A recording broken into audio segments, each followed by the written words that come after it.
Sorry, I just had lunch.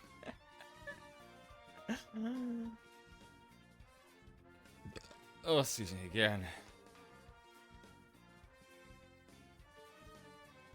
But hello, everybody, to this. Actually, it's funny. It's actually sunny on a Sunday. How about that? Today I'm a little tired, but I don't have work, so I don't have to necessarily worry too much. Who knows? I might end up waking up a bit more. Nice glass of water here, though. So yeah, today we're playing some Genshin. So the reason I'm kind of playing Genshin is because I saw the recent update, and the next update is going to Nutcry. And I mentioned that from the last stream we did, I noticed it was at 98 streams of doing this, and I was like, it would be really cool to have like the 100th stream being going to a new region. So I realized I hadn't done, I think Scourge or Scourge, however the fuck her name is Story Quest whose child's teacher, which I've been really intrigued about because she seems to be a lot of mystery around her as well as many other characters in Genshin. So I'll be interested to see. I don't think that Story Quest matters to the main thing, but I figured if I wanted to do something for the 99th stream, I'll also do her story quest for today. The reason also we're streaming on Sundays is because there was another situation where there was a switcheroo and things being done that I'd normally do on Sunday were being done on Saturday. So that's the switch around with the streams. That's why we're streaming Sunday rather than Saturday today. It's a usual thing. We usually have lunch as a family on Sunday. I usually do cleaning, but my brother and his partner are going to a birthday party today. So we did that yesterday. So we're doing this today. I very much doubt I'm going to have the energy after this because her story quest is about 2 hours and 30 minutes. It's partly why we're doing it on the weekend because it'll probably be about 3 hours. Although Genshin's next update isn't until the 10th of September, I won't be here next weekend. So that's also why we're doing it now because it would make sense to do it next weekend. But I won't be here because we're going to do VexCon, which is a VTuber convention in Birmingham. It'll be the first time we go in there, but it'll also be the first convention by myself. So we're doing it today. I was thinking about because I said that I was also going to use, which would say talking most of this on Wednesday, but I think I will take Friday off to prepare for that. What I was trying to say is, like, if I do feel like we have the energy, we might even do Sky or Solution update, which is like the final quest for the 2 Embers part 1, and that usually is relatively short, so we could do both. I'll see how things go though. I'll see how my energy lasts because I feel pretty good. So yeah, I think what we'll do now, we'll switch to the game and not waste any time before potentially my energy. So, my brother just sprayed so much deodorant, I can taste it in my mouth. It's like wafted into my room. It's like that. It's throwing me off. Right. Time for the 99th stream. Also, I've been playing this since it came out, but we've been streaming it since I started doing this. Streaming, that is. So for about 4 years, but we've been playing it since it came out, though. Because I think the first stream we did of this was Inazuma, which that feels so long ago now. Do you know what I'm going to do about these quests now? You don't need those damn keys to unlock them. You just select them and they'll pop up in the map.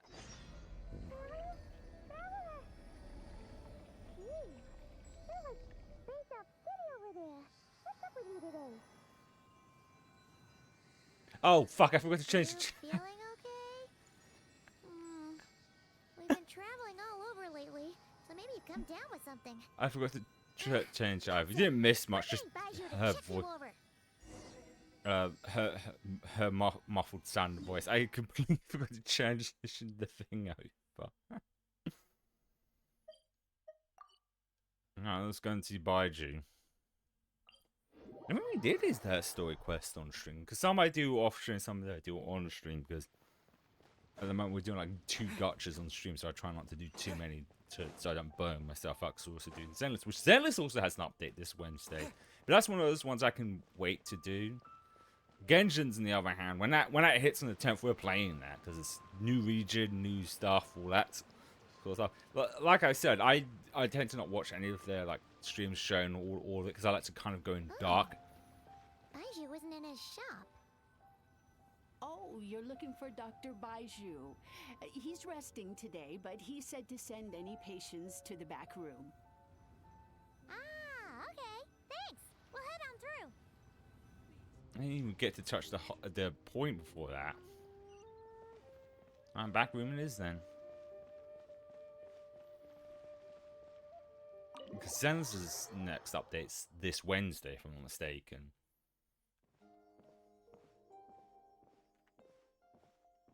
Oh, so we're still at this point where not everything is voiced. Because this did come out before, I think, just around the time. So it's a lot of these things where there's still going to be stuff that isn't voiced because, you know, things are done in advance. Looks like we have a special guest. Traveler, Paimon, welcome. What can I do for you? It's the Traveler. He looks absolutely beat these days. He has these huge dark circles around his eyes, like he hasn't slept a wink. Well, I know that feeling. And he keeps spacing out. You have to call his name several times before he snaps out of it. What do you think it is? Is he sick? Because this is new Paimon voice actor, so it's interesting. Maybe the actress who plays the snake hadn't got a chance to get into record for it. Oh, it's Travis probably sick. Yeah, I find this is Very peculiar. In all the time we've been acquainted, this is the first time you've come to me with a health complaint. Come, let me take a look at you. I think the same energy. I'm not going to read this thing because it's probably just her. It doesn't have any voice lines. Out loud, I mean. I'm still going to read it to myself.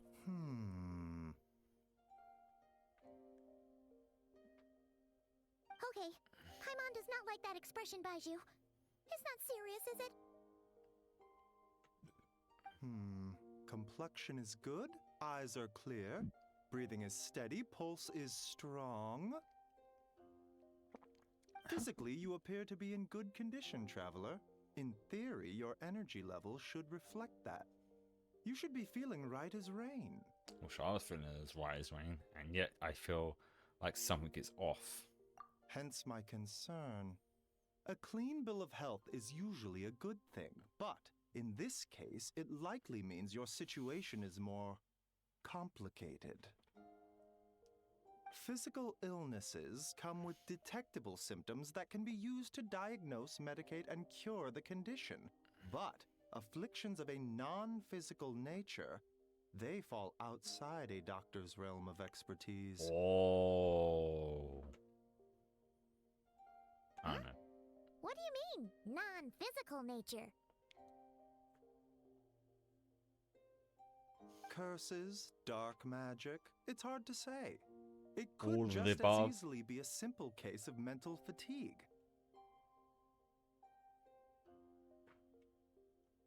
Why don't you rest here for a bit? Whatever it is we're dealing with, clues to your condition are sure to reveal themselves in time. Once we know the root cause, we can administer the right treatment.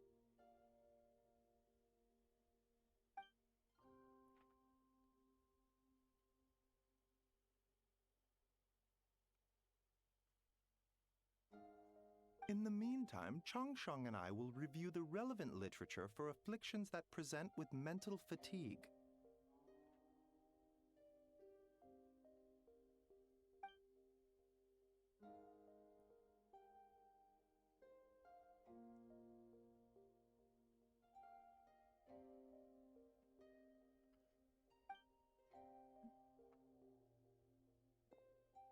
Oh, must be a rare condition if not even Baiju and Changsheng have seen it before.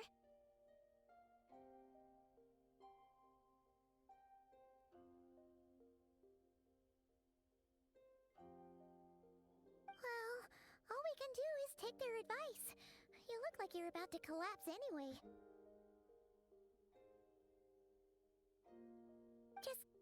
rest. Paimon will be right here by your side. Fingers crossed you'll be all better when you wake up.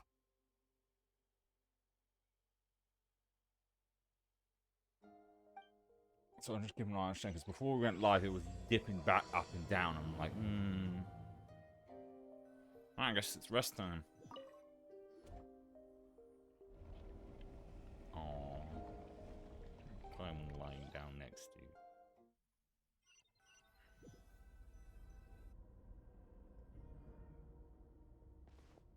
Where am I? This thick fog covering my field of vision.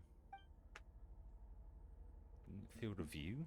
Well, that probably said view, not vision. This feels more real than a dream, but too chilling to be real life. My breath freezes in my... before I can even spell it. It feels like my soul has been ripped from my body and turned into an unfamiliar space. Witchcraft, depending on the look on it, it's no end in sight, and worse than that, I think there's something in the fog following me like a shadow. It would be fun if it's just a frog, like an actual frog, not fog, but frog. Just a big frog goes, "Hi, Froggy!" If this is a dream, how long will I wake until I wake up? And if not, where in the world am I? Oof! What in the something just through the fog and struck me in the back, but there's no blood. This is Genshin, there is no blood in general. There's a strange light coming from the wall. I see. Okay, I'm trouble speaking. Side feels like part of me is missing, and now another wave of something. Traveler!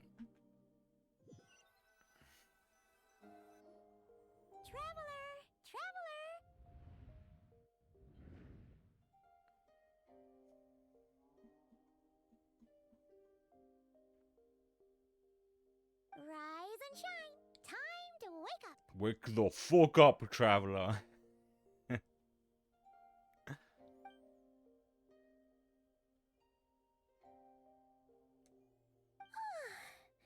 For once, you're making Paimon look like an early riser. It's already afternoon. Hopefully all that sleep did you some good. Feeling any better? Paimon. A cut? What?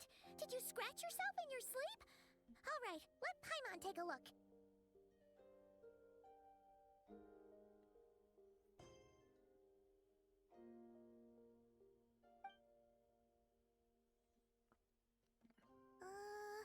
Nope, nothing there.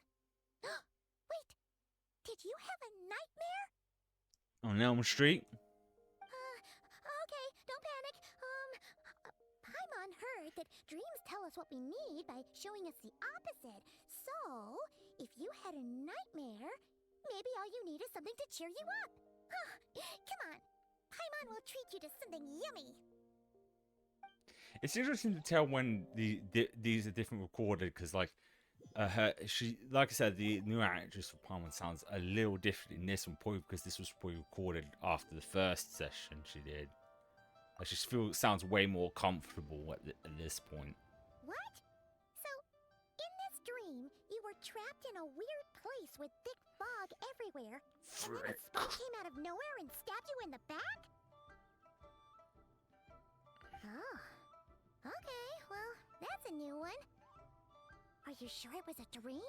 Because from the way you describe it, it sounds like you were really there. But then again, you woke up right where you went to bed. And you were definitely in a deep sleep this morning. I don't know what to make of it either. Then it's decided. stay up and watch over you tonight. If anyone tries to mess with you, Paimon will beat him up. I'd like to see her try. She's gonna. Well, every time I look at her tiara thing, it looks like it could be quite sharp. She just whips off and goes, stabs him in the neck with it.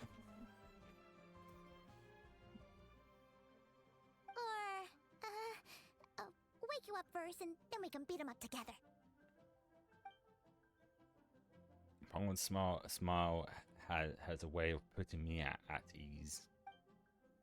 But what I saw is still bothering me.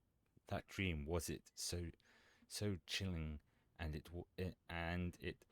me feel almost made me feel like there was something watching me from some off world even now.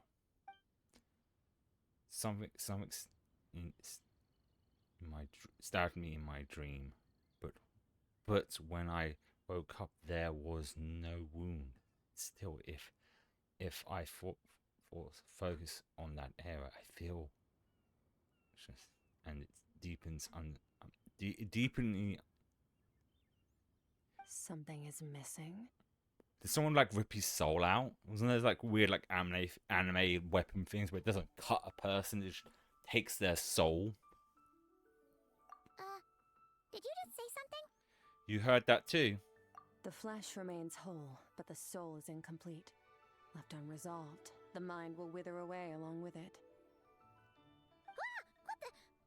Wait! Paimon remembers you! Your child's master!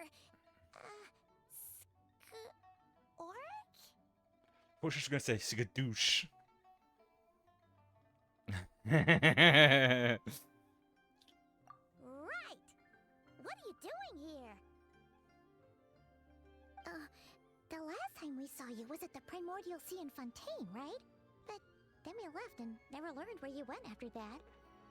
That's why she grabbed Child and threw him through a portal. Like, swoon! Child's been looking everywhere for you, by the way. What brings you to Wanmin Restaurant of all places? You came here looking for us? And were you the one behind that hocus pocus just now? Tell me, what is it that you saw?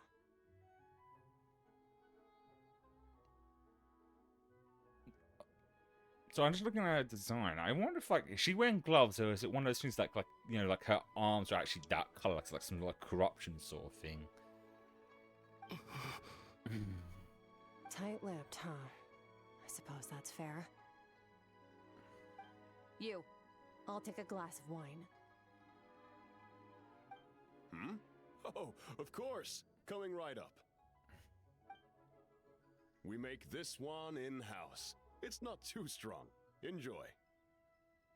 Chef Mao, I'll take a grilled tigerfish over here.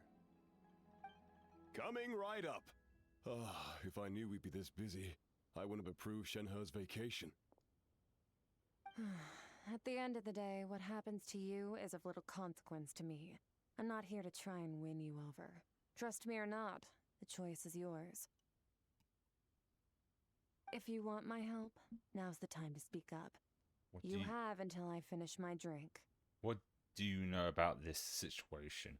I was investigating an abyssal disturbance in the area and happened to notice you. Part of your soul is damaged, and the wound bears traces of abyssal corrosion. Ah, so it was a soul May I say attack. more?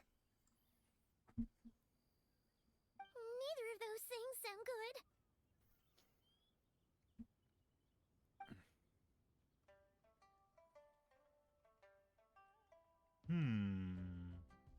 No, the chat's not working. I put my fingers on my chin as well. Oh, shit, I was supposed to read that. I completely skipped over.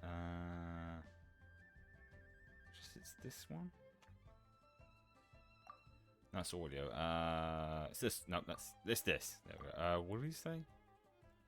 Seems to know something about something, and I have a what, and given what I've seen of her strength, I bet she can tell me what happened. I don't know what her goal is, but in this moment, at least, I don't I don't think she has bad intentions. Well, should we trust her? What do you think, Paimon? She mentioned an abyssal disturbance. Maybe that has something to do with what's going on with you. But we could always find a different expert on the abyss to help us out. No, not on short notice. Yeah, and that thing she said about your soul being damaged is scaring, Paimon. Definitely something we should fix sooner rather than later. Nah, I'll just walk it off. I'll be fine. Skirk's an interesting one, that's for sure. Skirt, that's how But it's pronounced. from what Child's told us, she doesn't seem evil, at least. Skirt. Sounds like skirt, doesn't it? 1, 2, 7, 10. That'll do. Well, have you made up your mind?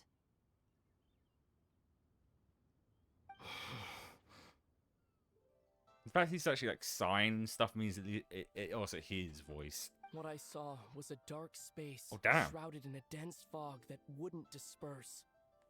It always still catches me off guard when he audibly talks. So that's all we know, Miss Skirk. Ma'am, can you help us? Ma'am, m'lady. So, you can disperse the fog. I understand. Come find me in the Gwali Plains when you're done here. Oh, and I left cash for the drink on the table. Settle the bill for me, will you? Oh, okay. Huh? She disappeared. She probably just opened a door, went, and walked through. Seems like the sort of person just to casually do that. Here's your change. Oh, no. This includes the drink, so it should be the right amount. I didn't think you two ordered a drink.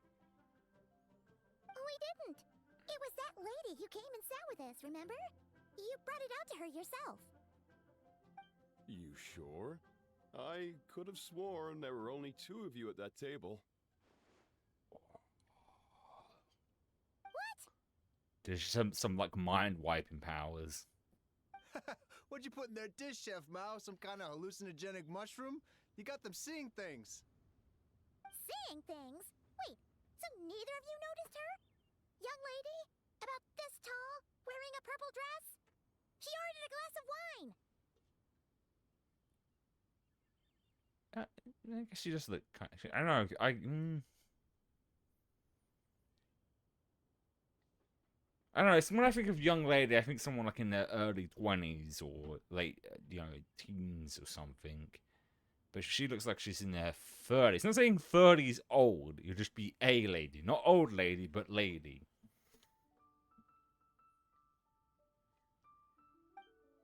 Oh, now you mention it, that vaguely rings a bell. And it looks like I did open the wine jar, so it must have just slipped my mind. In any case, that settles your bill. Come again soon.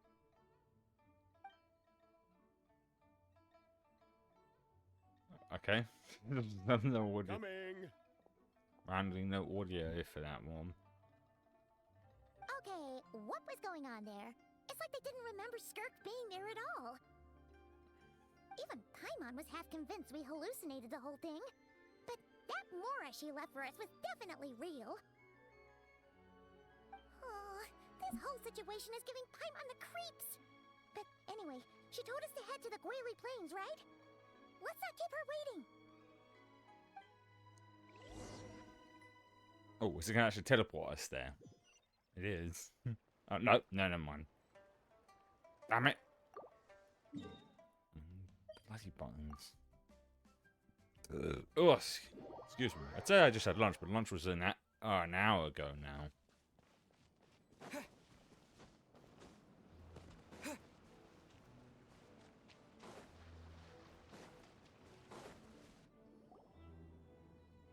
Oh, monsters, huh? Whoa, what are all these rift hounds doing here? That's what they're Oh, called. Looks Looks like they're collecting something. Duh. Let's go check it out. And fuck them up. Checking out means by fighting them. Yep. Oh shit. Wait, why is... Oh, I know why she's in my party. I was doing the recent event with like, there's this camera thing they were doing. I finished already, and a lot of them require you to take photos in different areas. But he also, because Barbara's ability would be a lot better against these guys, so it creates a ring of. But there was like, you had to have like people with different like visions or elemental powers. I had to think for a second, and I forgot that I didn't take Barbara, put Barbara back in there because I needed an animate one. Anna died. So, this is what they were collecting. God It's remains. kinda like... God remains. Yeah. What is going on here? From the moment they are born, all beings with great power have an impact on this world. Even if their body is sundered and their soul extinguished, their influence remains. That was pretty cool, wasn't it? Gods are the most common example of that. The remnants of gods who fell thousands of years ago remain buried deep within the earth, carrying within them a warped will and a dark curse. Together, these remnants form what you call God remains, and it appears that some of those sealed here were dug up and removed. There are traces left, but they're fading fast.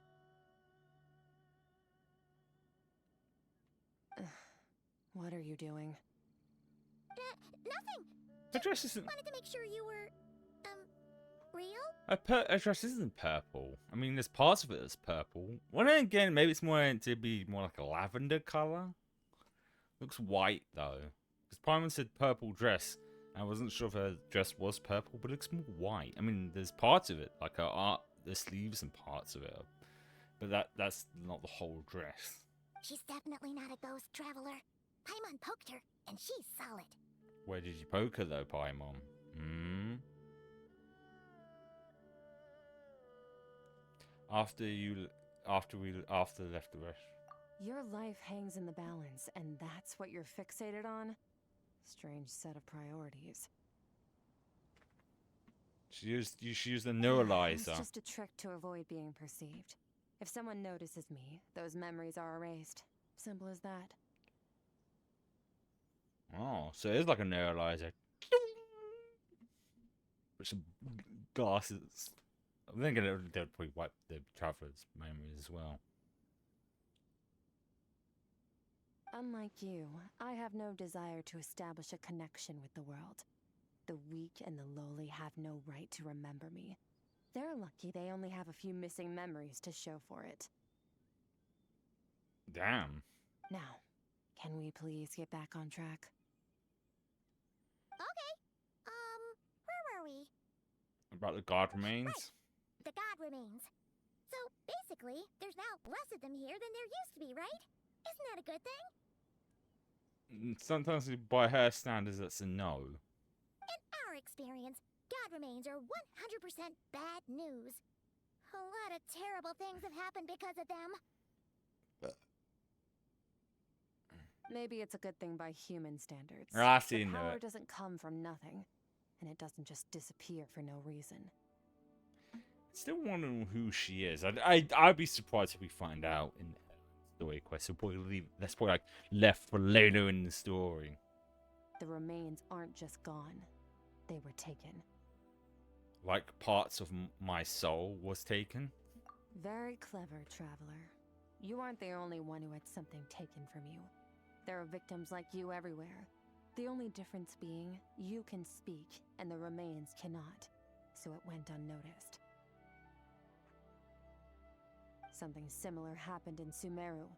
Within the span of one night, countless consecrated beasts were slaughtered, and a large amount of the god remains buried in the desert went missing. Of course, god remains are just one of the targets. The culprit is chipping away at sources of power all over this world. including the Stella Fortuna above. Wait, you mean the stars? Mm-hmm. 42 of them have died out in the past few months alone. That's a lot of stars. In Conria, people believed that powerful individuals have corresponding Stella Fortuna. Even should that individual fall, their Stella Fortuna would not disappear, but gradually evolve into a new constellation. Yet now, stars are disappearing from the skies entirely, and it's not hard to deduce what's happening to the power they contain. Something has been leeching power from this world like a parasite steals nutrients from a host. And now, it's no longer satisfied with the remains of the dead. It wants you. Oh, it has to ask me out on a date first. This time, it only took a fragment of your soul. But next time, there's no telling how far it could go. But why me? No one knows. All I know for certain is this. Getting back what you lost will not be easy. It could be it's targeting him because he's not from this world. Considering how much power this entity has stolen, it must be a god-level being by now at least. But that's not the real concern. Souls are fragile things, and yours could easily be crushed if you go up against it. So you're gonna help us, right? We're going to help each other. You are my ticket to uncovering this thing's true identity. Well, great! You seem super strong and you know a lot about the Abyss, so Paimon will take it. Thank you. Don't get all mushy on me. All I'm doing is helping you get back to normal after a sudden crisis. Oh, she got that tsundere personality. And I should warn you, getting mixed up with me can have unforeseen consequences. We're on very different journeys. You don't want to be in my debt, trust me. You help me uncover the truth behind this entity, and I'll help you recover what you lost. This is a transaction, that's all. You would do well to remember that. So cool. Now, come along. Yeesh! You'd think she'd be a little friendlier since she's agreed to help us. But nope, she's just like when we met her in the Primordial Sea. So cold. And she's cryo as well. That's funny. Well, whatever. If that's how it's gonna be, then she doesn't deserve our friendship. What she does deserve is a super embarrassing nickname. Ah! Paimon's got it! Frosty the Lavender Melon! Serves that ice queen right! When she just pops her head back through the portal and goes, I heard that. Anyway, the important thing is that we get that piece of your soul back. So, let's follow her and see what sort of plan she's got. Well, if he lost all his soul, would he be like Sam in Supernatural when he lost all his soul? Lost his soul.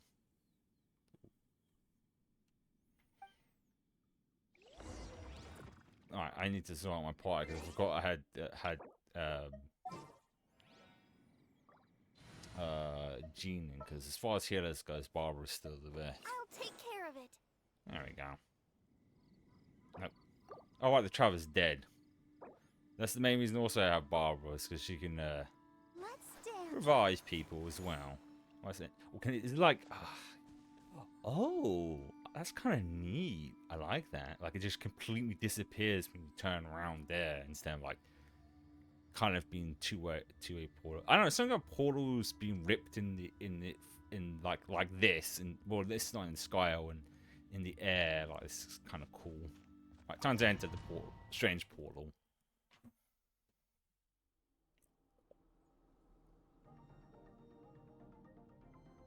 Oh, what? Whoa! This place is way bigger than Paimon expected. Where are... This is where I Shit. live. I suppose it's the closest thing I have to a home here. Oh, shit, where are we?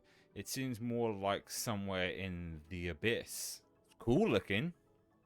It is. I brought you here because time flows differently in this place. Ah, the good old different dimension has different time things. Let me guess.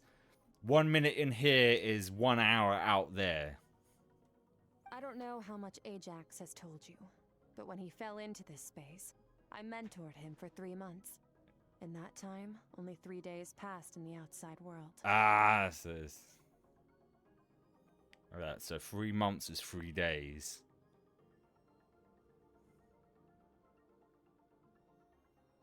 So it is that kind of snow. Wait, Ajax?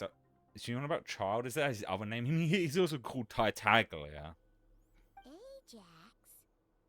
Oh, right! That's Child's real name! Yeah, Paimon remembers him mentioning something like that. A good thing she remembers, because I don't. Because Fontaine was now like, what? Well, yeah, 2 years ago now. Around 2 years ago. So, a month here is equivalent to 1 day in the outside world? It's kind of like That should mean we're safe from that power-hungry soul snatcher for now, right?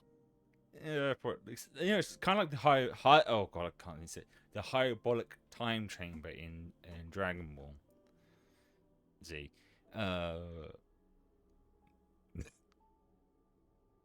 Because it wasn't like a day is actually like a year in the hyperbolic time chamber.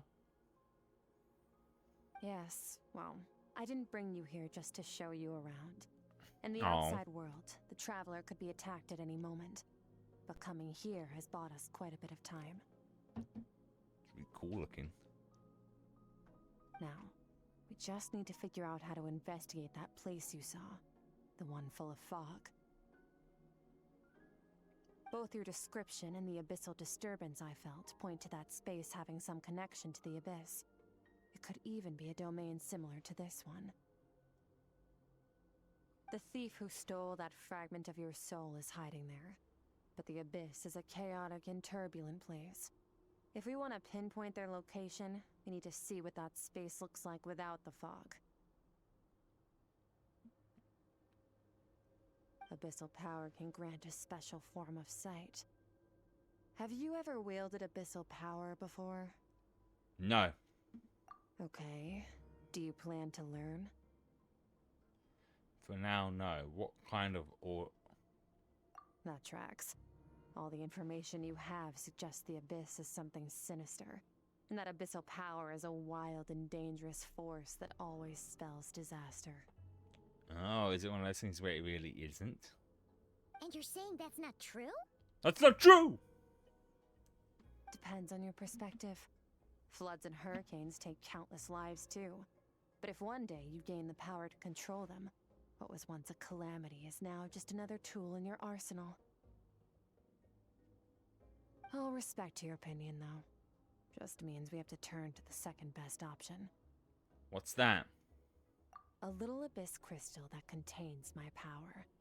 Wear it on your head, and we'll be able to perform dream mirroring when we fall asleep. Ah, sweet. Dream mirroring? It means experiencing whatever the other person is dreaming. Everything they see, think, and feel. Oh, damn. Let's just hope it's not one of the other kinds of dreams. Since you haven't studied the art of using abyssal power, and have no plans to jump in the deep end right now, I'll have to do the investigating for you.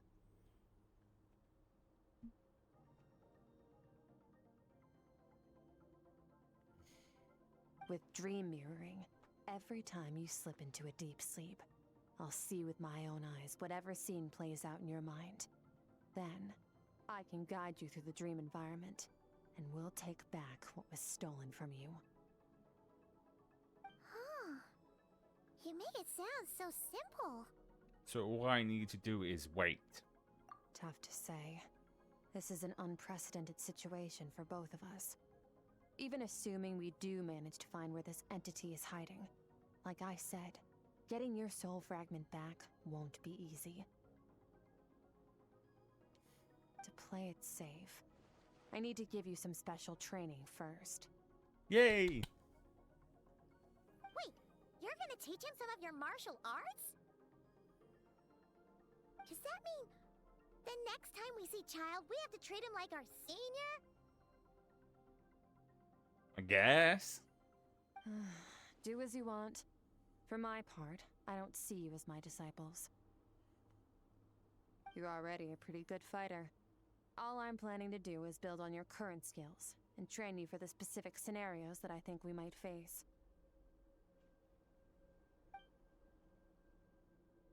But that's enough talk. If you're ready to do this, then come with me. Time might be more lenient here, but that's no excuse to waste it. Oh, she moves fast. Paimon can hardly keep up with her. So, special training, huh? Kind of a rare opportunity. With your skills, there's not a lot of people qualified to train you. The last time something like this happened was probably anti-Raiden Shogun training, right? Oh, feels like a lifetime ago. Does. Skirk seems pretty strong too, though. Remember how she said that the all-devouring narwhal was just her master's pet? Maybe we really will learn something here.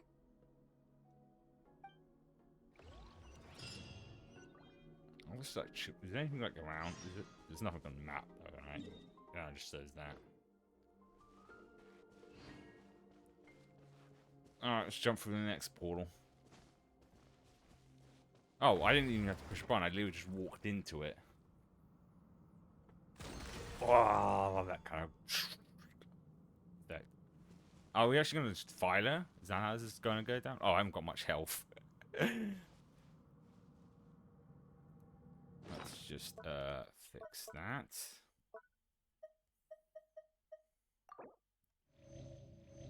There we go.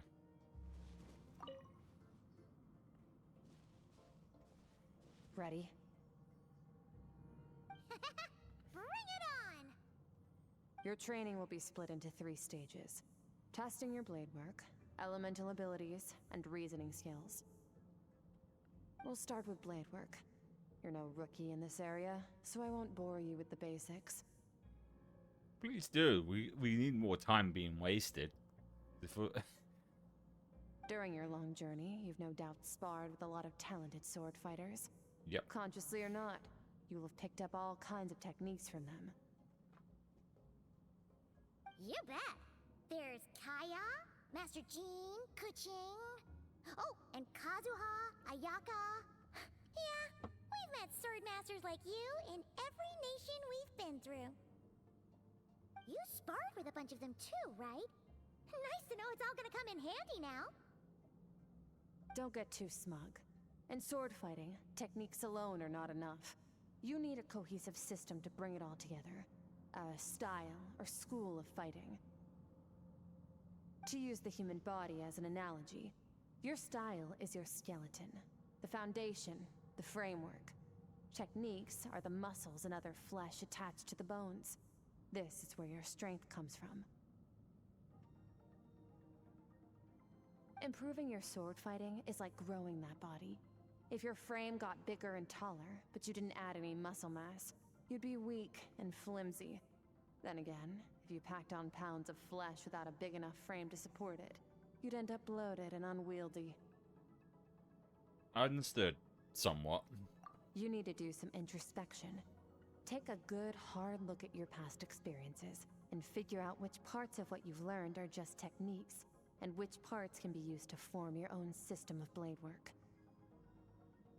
Only then will you get the full utility out of all your thoughts and observations along the way. Only then will every strike you deliver make perfect sense. Wait, is that it? Paimon thought you were gonna teach him some cool new moves. Like when you went swoosh and opened a tunnel to another place. One day, you'll reach a new level of power where you realize that even that's as basic a trick as any other. But right now, our sword styles are so wildly different. Make fast travel a that little bit teaching you easier. newer techniques is pointless. There are no shortcuts in the pursuit of power. Failure is your best teacher. and rigor is your coursework. That's all I have to say. Time to make a start. Train until you're satisfied with yourself. Now focus. Destroy the crystal columns as swiftly as you can. Okay. Sounds easy enough.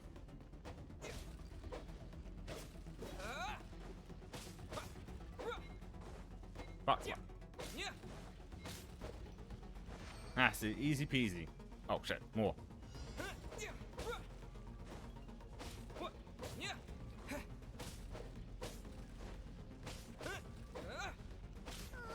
This is making Paimon's head spin. Ow. Hang in there, traveler! I'm not spinning around in a circle. So I was doing maybe that.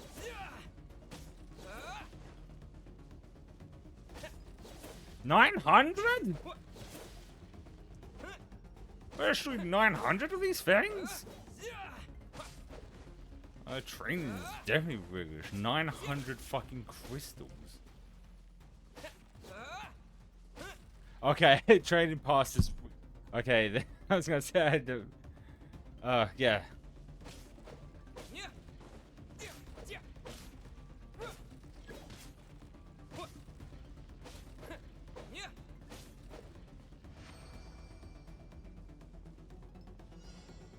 Oh, now I just got to destroy 17 crystals.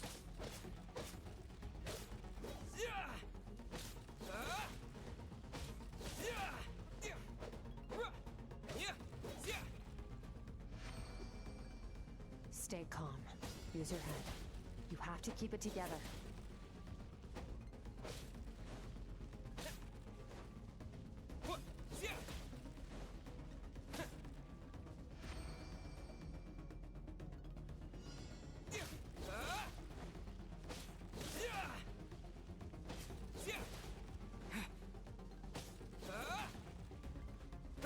Oh, 47 now, huh?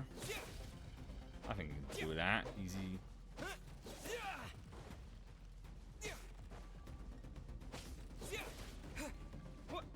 Oh, I'm out of stamina.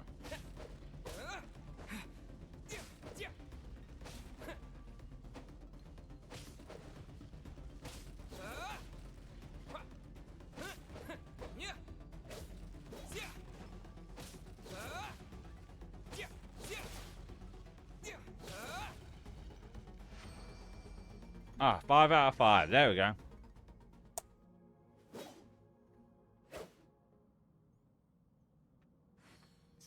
This is transformed with my whole view of sword work. I'm using the same as ever, but now they're having different effects.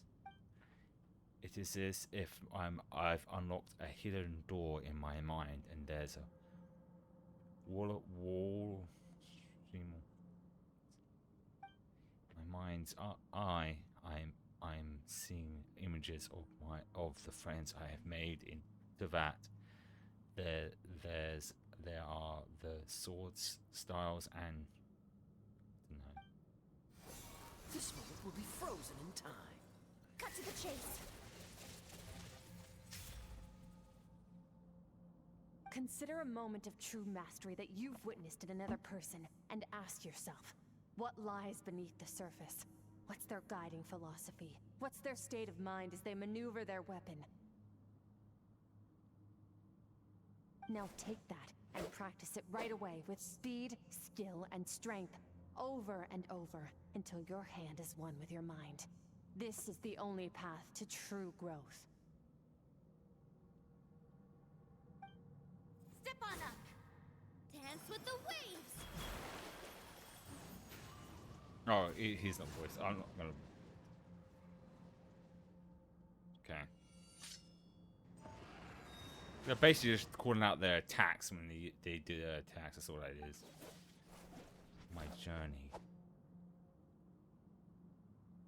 Yay!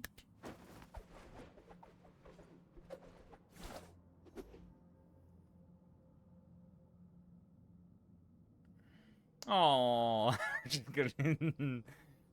She fell asleep with a book. If you start to tire, empty your mind, but do not stop. Stay in that frame of mind as you keep up the fight. Get rid of all redundant movements. Imagine your sword is an extension of your own body. Wield it just as you wield your arms, hands, and fingers. And dick. 'Twas on a deserted moonlit night that the hero approached the vile dragon's limpid lair. Ring cutter! Feathers fleeting wet, the white heron treads water, a sight without flaw. Master of Inazuma Kamisato art Tachijutsu.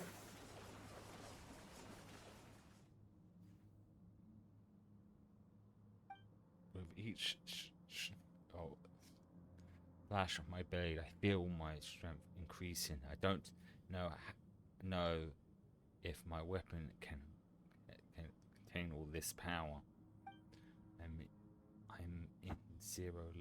in limitless powers through me.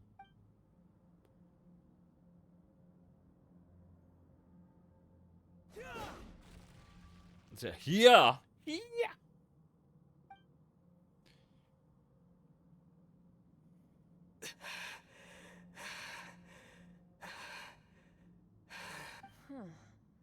Looks like you've made some real progress.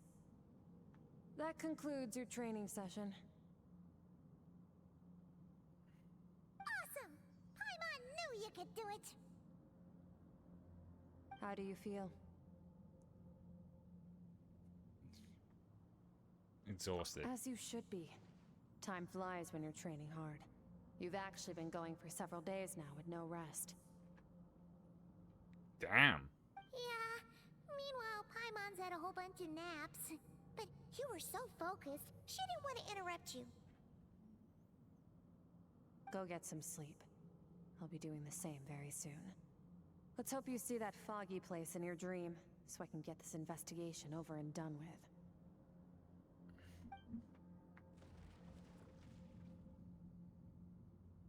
Alright, sleepy time. Sometimes, you have to practice a single movement 1 million, maybe 10 million times, before the breakthrough moment comes. Nothing in the outside world can help you in this process. The most important thing is to remain patient.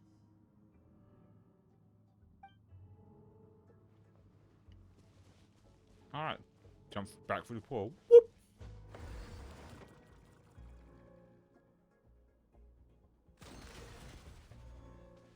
Oh, nice campfire to keep my body warm. Right, stick down my head like a Bluetooth headset. Oh, looks so cool though. Wish we could keep it on us. That's kind of neat.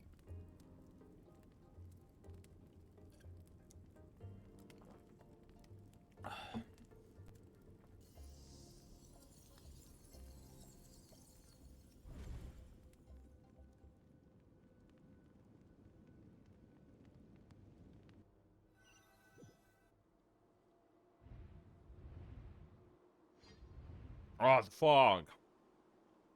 What is this place? Have I been pulled back into that place again? But Skirt said the dream mirroring would kick in when I fell asleep. So why am I back here? On close inspection, this isn't the same dream as last time. It's darker and gloomier, but there isn't the crawling frog that made my hair stand on end. Hold on, if the dream mirroring is a two-way process, maybe I'm seeing inside her mind while she experiences mine. If that is it's pretty bleak. I can obviously make out the sound of flowing streams, but other than that, it's so empty. Oh, hello, little guy. What's that? What's that? Looking future, there did it come from? I think it wants me to follow it. It might as well.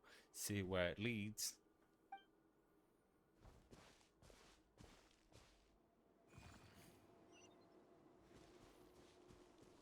Cool.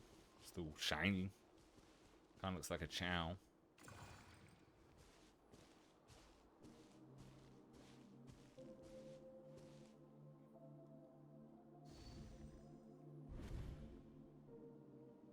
Skirk, why are you skipping classes again? We've talked about this. Oh. 'Cause he's a crabby old man, and he's a boring old man. I don't like going to his classes. Excuse me. You shouldn't talk about your teacher like that. Well, It's very disrespectful. All right, let's not get into a big fight about this. Skirk's learned what she needs. There's no point forcing her to sit through more classes if she doesn't want to be there. For her parents, I'm gonna go on a limb. But I'd still love to hear about what you got up to yesterday. Why don't you tell your dad all about it? Ah, knew it. I went diving, and I saw this huge fish. I never knew they could get that big. It looked kind of dumb, though, with that stupid big fat head. I tried to shake its fin, but it just spat water at me.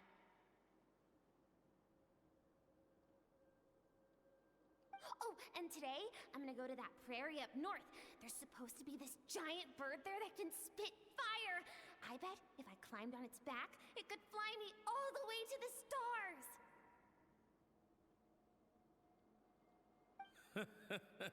Then I suppose your old dad should get one as a pet too. Otherwise, how are you gonna hear me call you for dinner up there in the stars? When it's time to eat, I'll come back on my own, Zilly. Anyway, gotta go. Bye, Mom. Bye, Dad. Wait! Put on a coat at least. You'll catch a cold. I'm talking to you, young lady. You spoil that child, you know. Ever since that merchant ship arrived, she practically lives outside. Always going on about exploring the beyond one day, whatever that means. Ah, let the kid do what makes her happy. Besides, we both know you're all bark and no bite. Come on, our little adventurer's gonna be hungry when she gets back. Let's get started on dinner.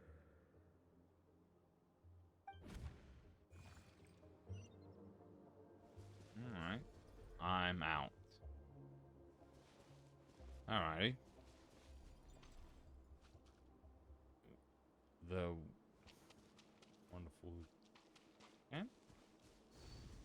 Oh, another vision of her past. Stars shimmer high above. But what lies beyond the stars? Mountains as far as the eye can see? An endless snowy plain?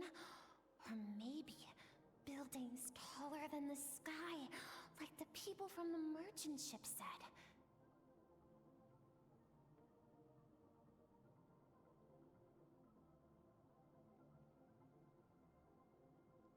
I can't be the only one asking these questions.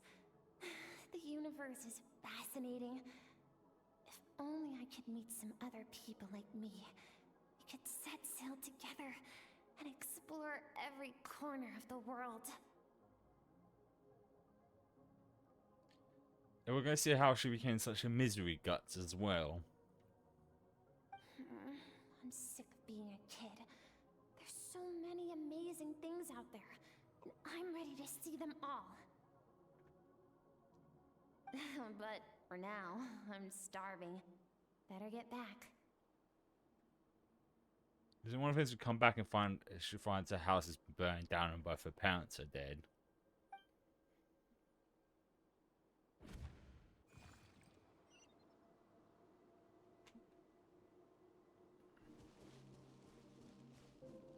Huh? What's over here?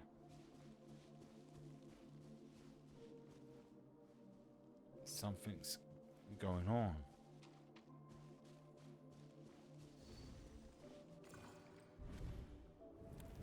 Don't let a single one of them get away! Holy fuck, I was right! No, please, spare the children! Stay back! They're coming! Help! eliminate the threat. Take him down. Don't be scared. This way! We'll never make it! Fire. There's fire everywhere. What happened? I told you we shouldn't have trusted these outsiders!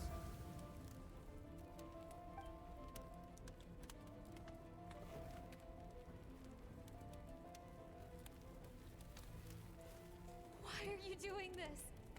What did we do to deserve this?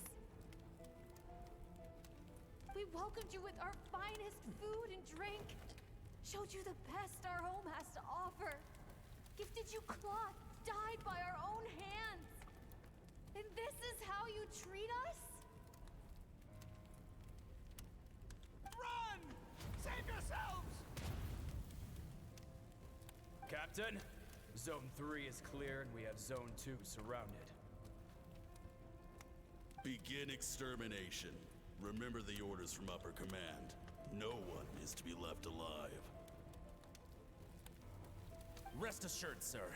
We have enough munitions to annihilate these savages and burn their entire civilization to the ground. Good. The only ones who put up a real fight are that man and his wife, correct? What's their status? We shot the man in the ankles and the wife broke her wrist attempting to fight back. They won't be doing much more fighting. They're holed up in their home for now, but they won't last long. To prevent them from making some kind of last stand, we're planning to clear out the other zones first so we can send a bigger squadron to surround them. Well, well. Turns out some of these beasts do know how to use their claws. Now the threat these savages pose will be undeniable. One of the cats is scratching at the door.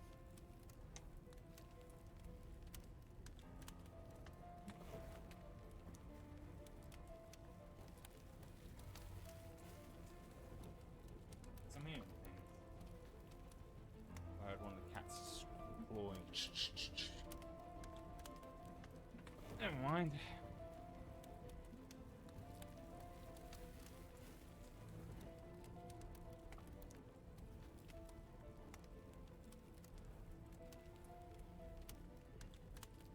Let them cling to what's left of their lives for a little longer. Once the other zones are cleared, I'll cut off their heads myself. Damn.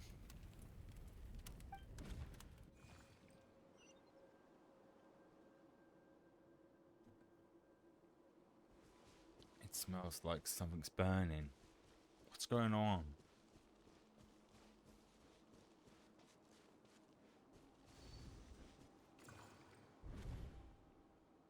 Dad? Mom?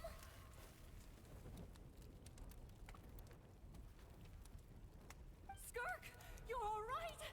Thank heavens. I'm so happy to see you, sweet girl. But you need to go. It isn't safe here. They'll be back any second. What happened? You're bleeding a lot. Dad? Mom?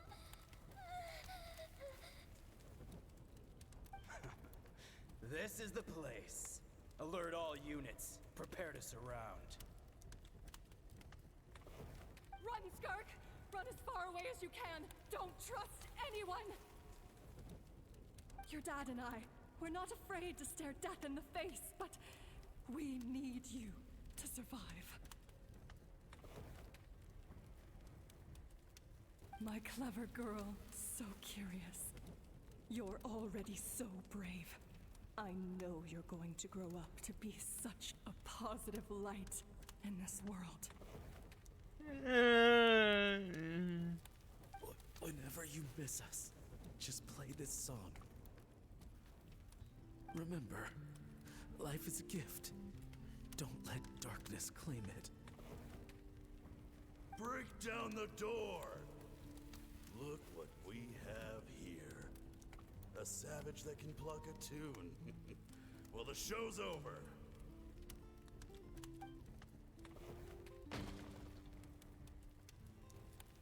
You!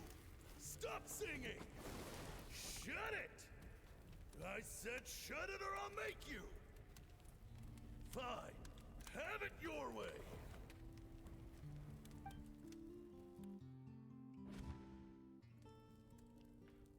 What was that?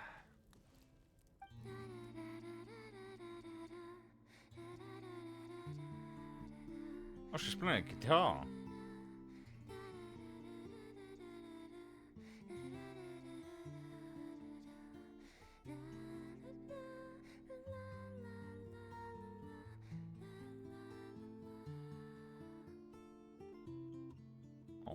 Oh, she's sucking. Looks like she was sucking on her thumb a minute ago.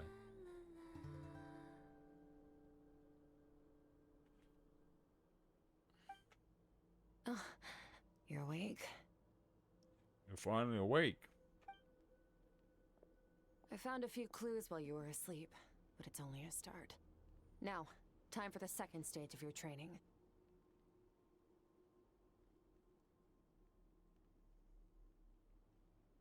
This time, the focus is elemental energy. Come find me when you're ready to begin.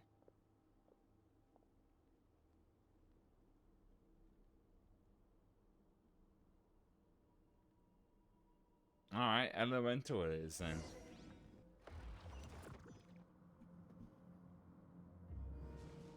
Are we gonna use all of our elemental powers? Guess we'll find out. Man, staying in the abyss feels so surreal, don't you think? No day and no night. It's like time hardly exists. If we weren't careful to keep track, it feels like we'd have no idea how long we've even been here. Step on, it's been 2 billion years. Well, except for the fact that Paimon still gets hungry like clockwork. You go do your training. Paimon's gonna grab a bite.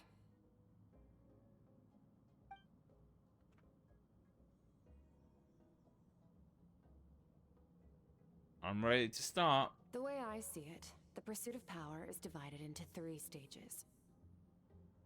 Yes, I think you said The this first before. is mastering the use of standard weapons. Next is learning how to harness natural energy. And after that, you're free to challenge even higher dimensions. The natural energy of Teyvat is, of course, elemental energy. But that's not my area of expertise. I draw from a different source of power. The abyss, you said before.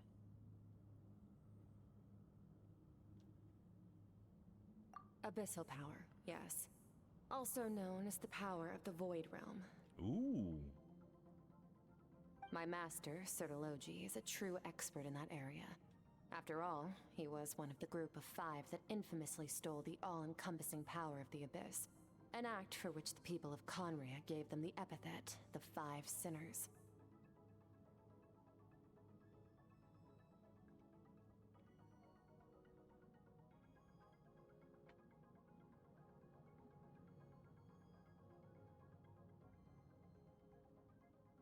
The elemental energy of Teyvat, on the other hand, is derived from the power of the Light Realm.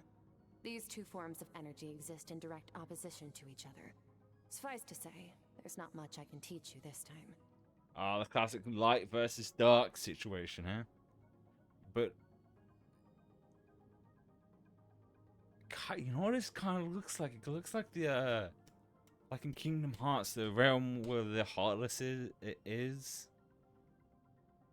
You know, kinda. Something familiar about the power you use. A keen observation, traveler.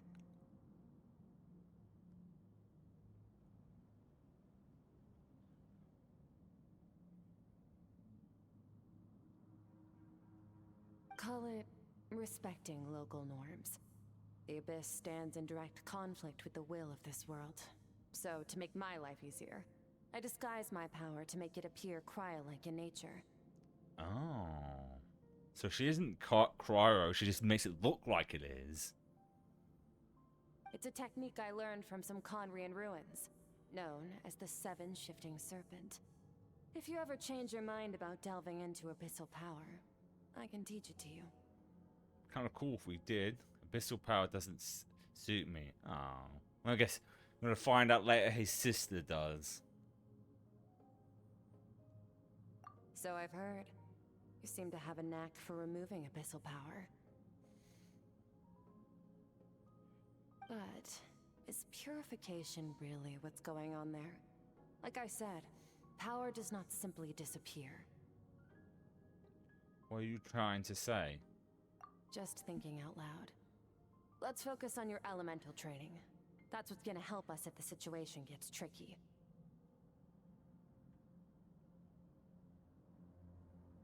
True growth comes from adversity, but only if you make the choice to pick yourself up again every time you fall. So, it's time to push yourself to the limit, and then keep pushing. This is the only way to advance at pace.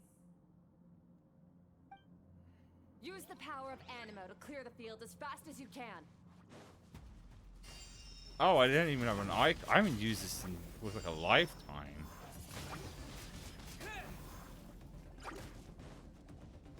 Ah, fuck! I'm shocked. Like ages. Because even when I started playing this, I was still using Amino because it was like the best ability out of all of them. But now I'm sticking with Denjo. We'll see what happens when we get to Narcline.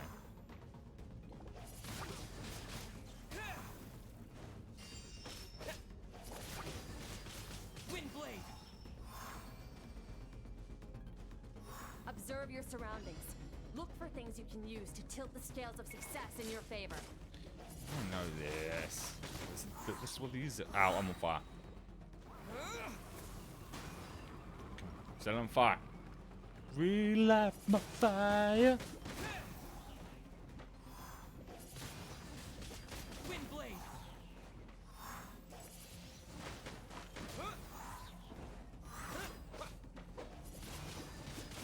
Windblade. With the wind. Because of that, because it's wind, any other elemental power gets mixed up in it. That's such a good power to have. Oh, now attacking Crystal. Use the power of Hydro to destroy the spikes. Oh yeah, I forgot we got finger guns with this. The problem I had with this power is that people can still rush me while I'm doing this, and I'm not good at precision shooting. Don't give them a chance to strike you. You need to be quicker than you were in your dream. You can't afford another injury like that.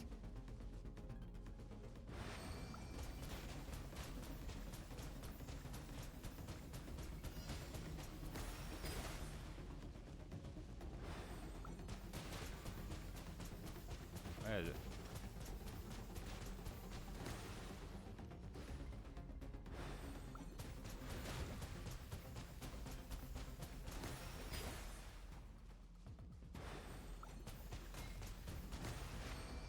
Did that just in time. Water jet. Water jet. Water jet.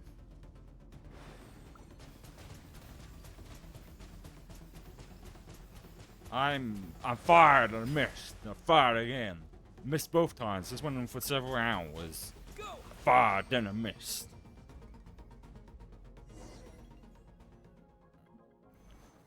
Passed out in the snow.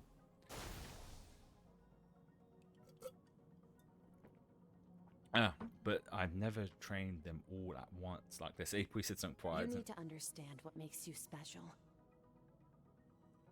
The ability to wield elemental energy without a vision and switch between the elements at will. Wish we could actually do that in game. I don't want to always go to statues.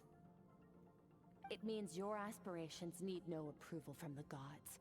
Your power is not bound by the rules of this world. Because it's not from this world. So be bold. Do not be afraid to chart your own path.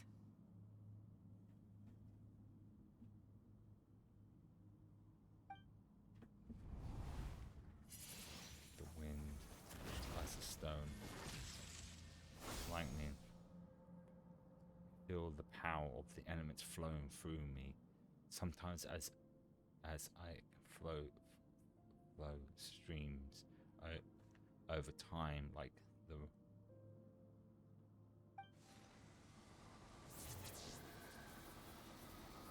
Are we gonna like use them all at once?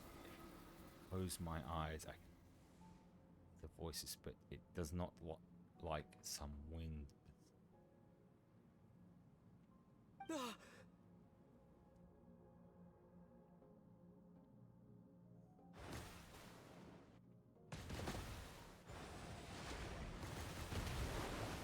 Very good. It seems you've reached a deeper level of connection with the elements. How long has it been this time? Long enough for you to lose yourself in your training, which is a good sign. Relentless practice with the elements has drained all your strength, but it's also what allowed you to make progress. Get some rest. When you wake up, we'll proceed to the final stage of your training. Excellent.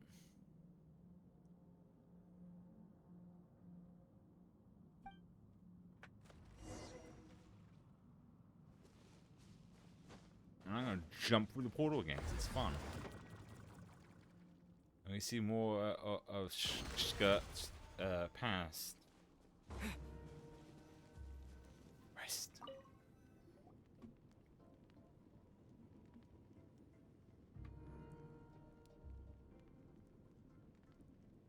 Why is there a pot just buried in the ground? Just noticed that. This place again. And this little guy. Did you bring me here? But yeah, I did. More of it. No response to this. What is that thing? What is it doing in Skirts in a world, and where is it taking me this time? Probably more of her past. It's probably like some weird representation of herself, like her inner self or some shit like that. What is the secret to power? Longing, hatred, self-preservation. No, the fear of losing those you love. The fear of watching your home burn. Fear of loneliness. Fear of death. Must be her master. Fear is the source of evolution. It forces humanity to adapt to their environment and overcome hardship. It is in the process of prevailing over our fears that we surpassed first ourselves and then the rest of the world. That fear is now part of you. It calls on you to evolve. And it is time to answer.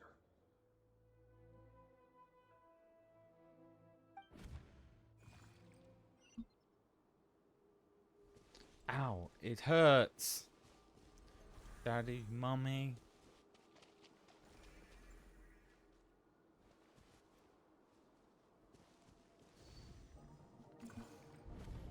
Any minute spent missing home is a minute wasted. Practice your sword work instead. Do not make me tell you twice. But, Master, I can barely lift the sword anymore. If I keep going, I feel like my wrist is going to break. So it has not broken yet.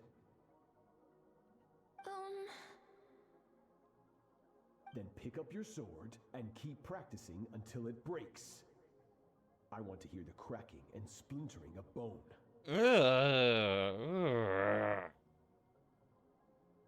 After all, bones can always be reset.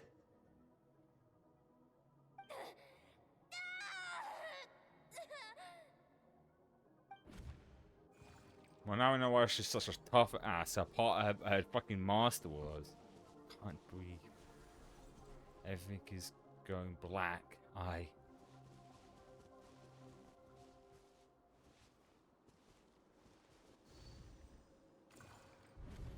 Good Skirk.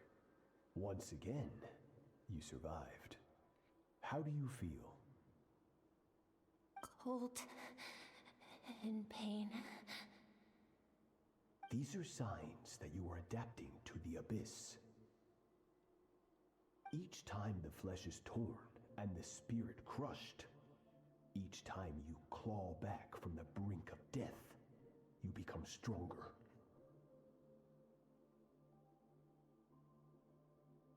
now understand why these people sought to destroy your homeland. Your potential goes beyond even what I could have anticipated.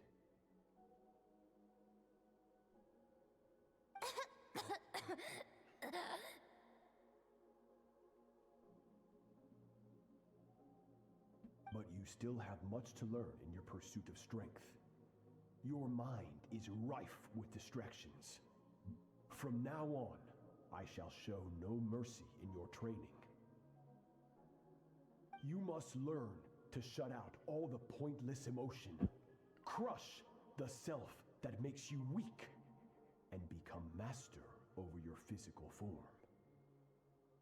Get up, Skirk. Wipe the blood off your face. Cut away the rotten parts of your flesh, and mend what is broken. Then take up your sword.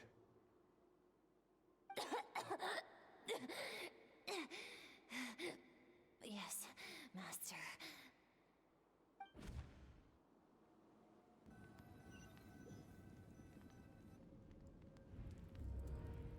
Dream is over, but I can't get that feeling out of my head. I have so many questions about Skirt's past. Where did she come from? What was she been through? A lot, it seems like it. Hopefully you got some good rest. Skirk said to tell you that she's ready to start the final stage of your training whenever you are. So, want to head over now? Or did you want to wait a little? I really want answers, but right now it's while I complete my training. Once it's done, I'll chance to talk to her. All right. What?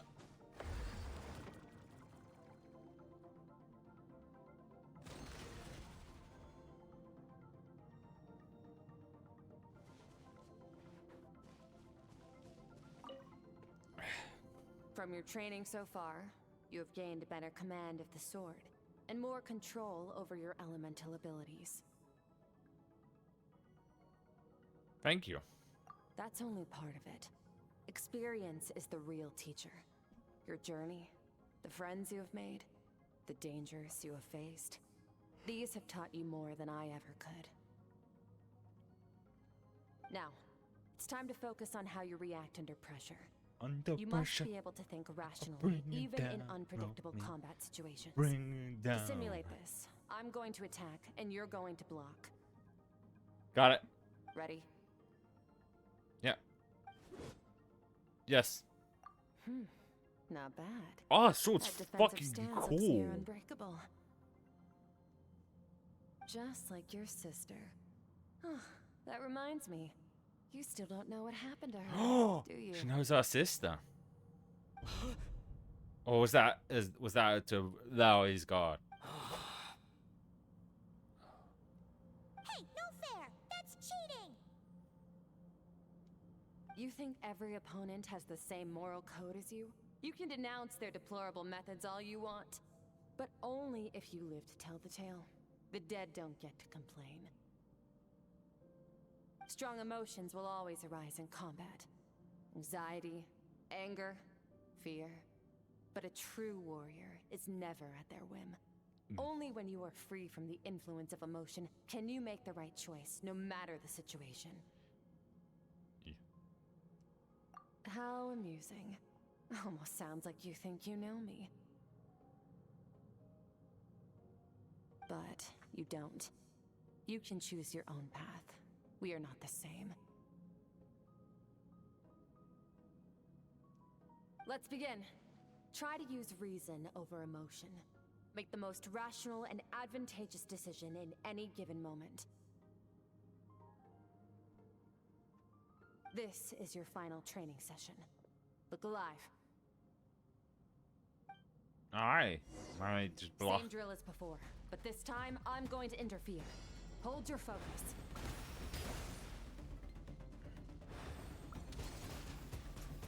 Go!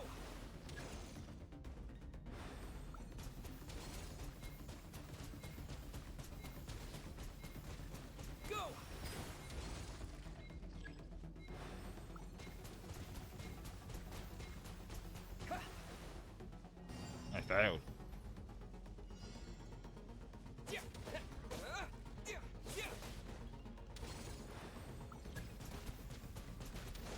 Water jet. There we go, got it.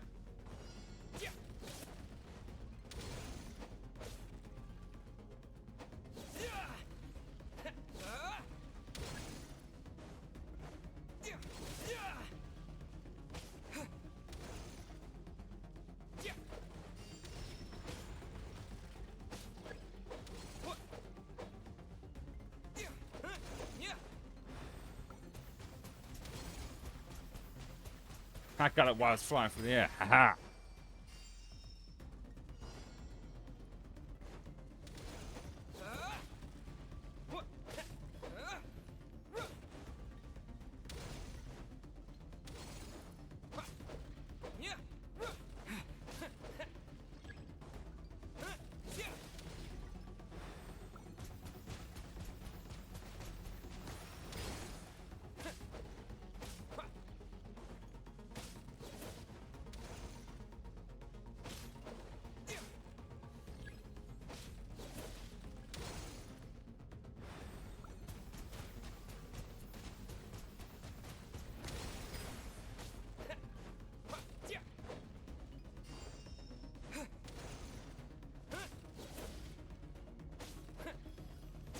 Not bad. Better than I expected.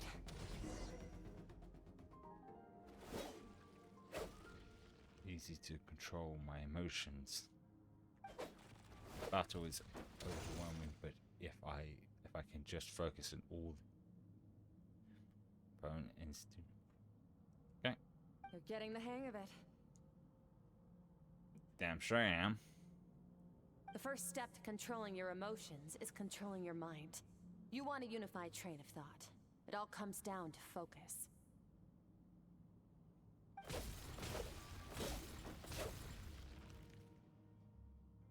Focus on the battle.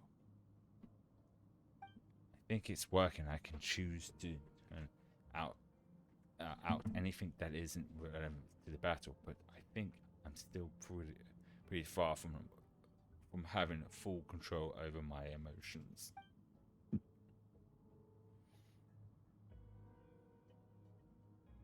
Your mind is rife with distractions. From now on, I shall show no mercy in your training. You must learn to shut out all the pointless emotion. Crush the self that makes you weak, and become master over your physical form.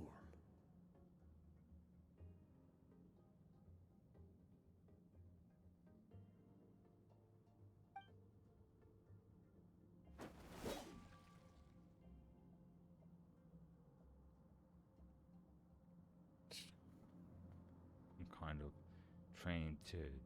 Did she manage training? Have make some.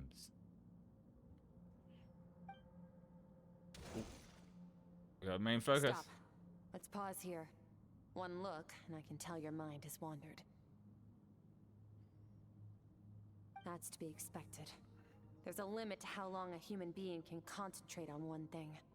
Staying calm and focused sounds simple in theory, but in practice, it's more demanding than sword work or elemental abilities. Don't I know it? I always lose concentration because I'm always distracted by anything.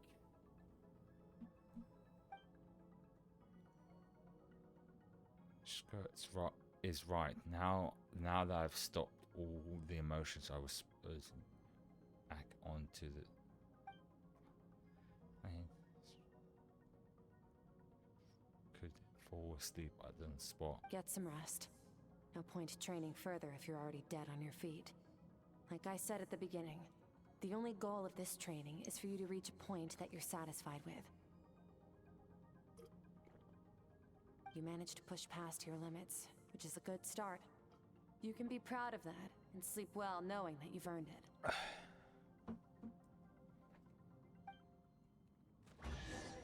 Oh. Don't mind. Oh, no, I don't want to jump over it. I mean, I need to actually go pee and get myself another glass of water, so I'll be back in a minute.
Right, back.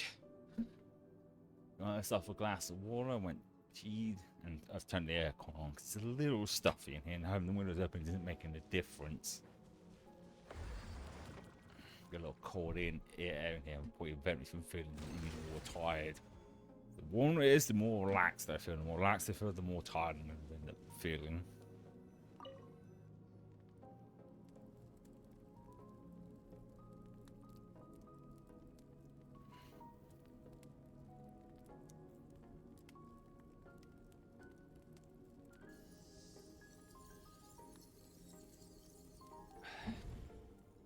Let's see what I end up seeing this time.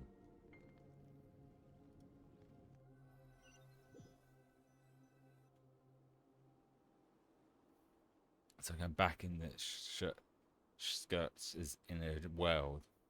Don't see the strain this time, but I think I can get this place on my own now, even without it here to guide me. Don't know how to read, so I'm stuck until I wake up. I can't take my ground.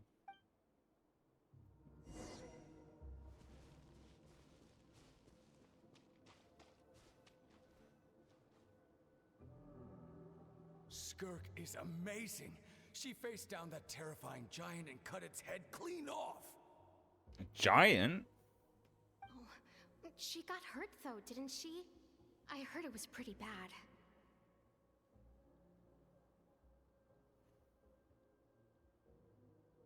Yeah, well, that's a given. But the moment she was on the mend, she got right back to practicing her sword work. I heard Master suffered a grave injury once too. Lost an arm and a leg and still came back stronger than ever. Skirk's becoming more like him by the day. This is how he managed to fight even stronger at a arm and a leg. Incredible. I wonder if I'll ever reach their level. They're always so resolute, so unshakable.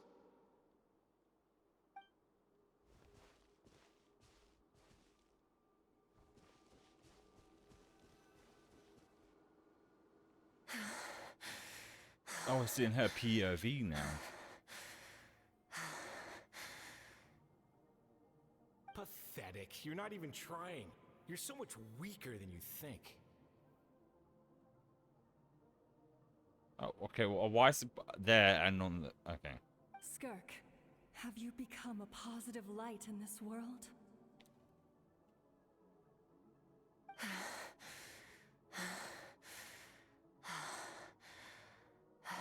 Do you even remember how many of us perished in that fire? How many bodies were left to rot on the scorched earth? Yet you alone live on. Keep your gaze fixed on your blade. You don't deserve to rest. I have so many questions. I just want to jump in a spaceship, explore the whole universe, and get answers from the stars. I just need to wait till I'm grown up. Then I can do anything. Yeah. Unfortunately, when you grow up, you realize you can't really do anything. Now, you must bid farewell to who you were in the past and become someone stronger. Faster, stronger, better. Run, Skirk, run! Only death awaits us here. Keep running, and don't ever look back. Run, Skirk, run!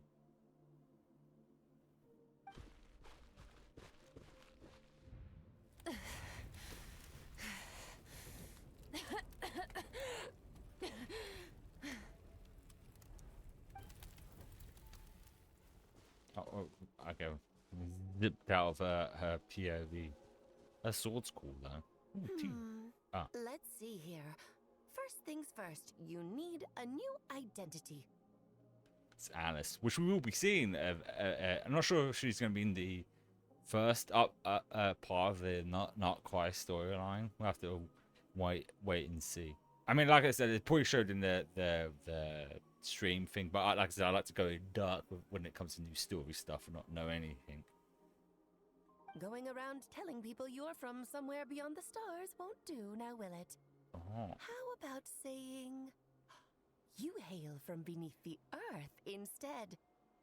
That still sounds equally weird. So she isn't from this world as well, just like the traveler. As the Conrian saying goes, venturing out into the universe and down into the abyss are the same in that both are braving the dark unknown. Well, I'm a visitor on this planet, so I'll follow the rules. Ah, splendid. That saves me quite a bit of trouble. Let me offer you a piece of advice in return, although it might not be what you want to hear. I know the pursuit of strength is important to you, but taking a moment for yourself every once in a while is never a bad idea. Yeah, a bit of R&R is always good. Ignore her existence for too long, and there will come a day when you can no longer hear her voice.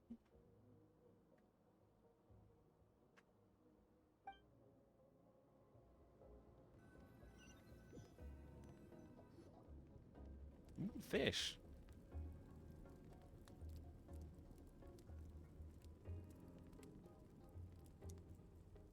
Huh? Huh? The dream is over. I can hear the crackling of a fire in the distance, and there is a moment in the air. We'll meet. You're awake! Well, open my face, alright? You must be starving, right? Ta-da! A barbecue feast just for you! Wait, where did they get the fish from? Is there a lake in this realm? Or did they bring it with them? Or did she go out and grab some fish, like get out of the realm and went fishing? Of course you are! That's why Skirk and Paimon got this all ready for you. Dig in, before it gets cold. Me too. Ah, well, if you're around someone long enough, it's bound to happen. Plus, Skirk can cook. So, Paimon decided she can forgive the whole Ice Queen thing. Paimon's not one to hold a grudge. Here's an idea. Let's save the chit-chat until after the meal.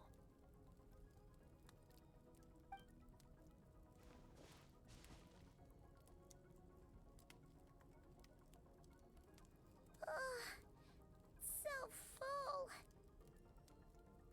Okay, it's Paimon's turn to sleep now. Wake her up when it's time to go.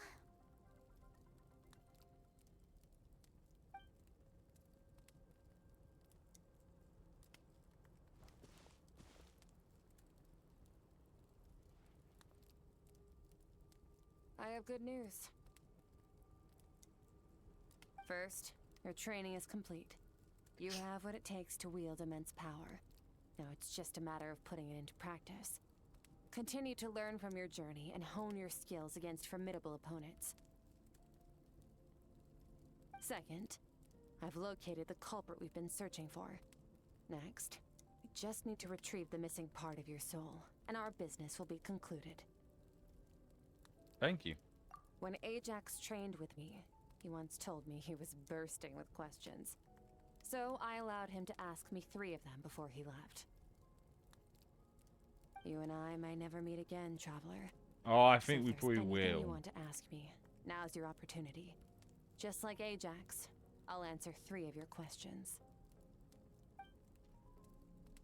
Time shuts in the world and memories. There are so many questions I could ask, but the most important one is... Are you really from Tavad? Okay, not the angle I was expecting. What makes you ask that? I'm sorry I didn't tell you earlier, but while we were dream mirroring, I think I saw your memories.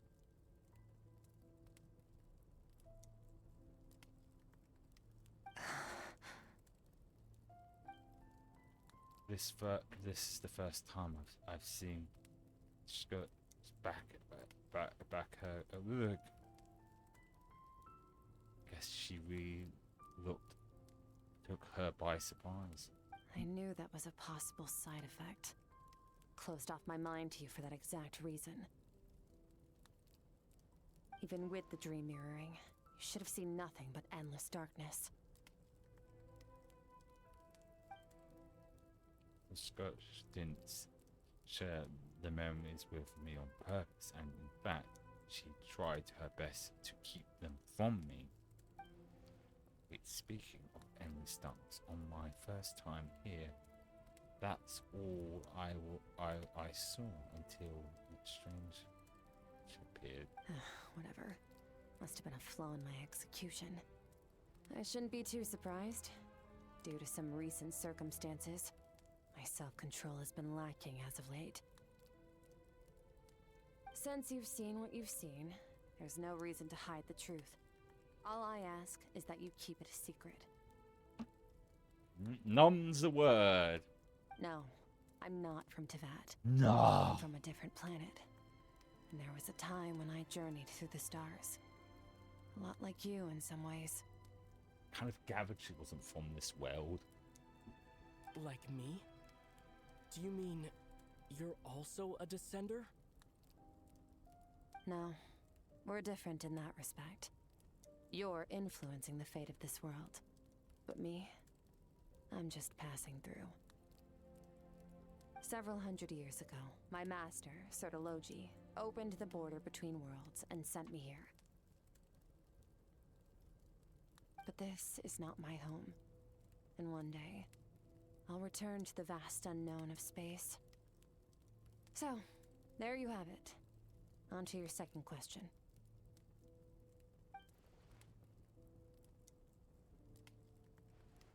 What is your goal in coming here? To become stronger. For certain reasons, I need to bridge the power gap between me and my master as quickly as possible. But first, I need to understand the source of his strength. To do that, I need to follow in his footsteps. Walk the path he once walked. And somewhere along the way, I'll find out how to defeat him. Oh. That is my sole focus and purpose. Okay. You have one question remaining. Is to defeat the fall, and I can hear how much this is for. I wonder what. But given how quickly she threw those answers, I doubt she would want to talk about it. I have one question left. What should I ask? You make it sound so easy. Ever since the incident I experienced there, I've never stopped searching for Master Skirk and that unknown abyss. But it's been years now, and I've still found nothing.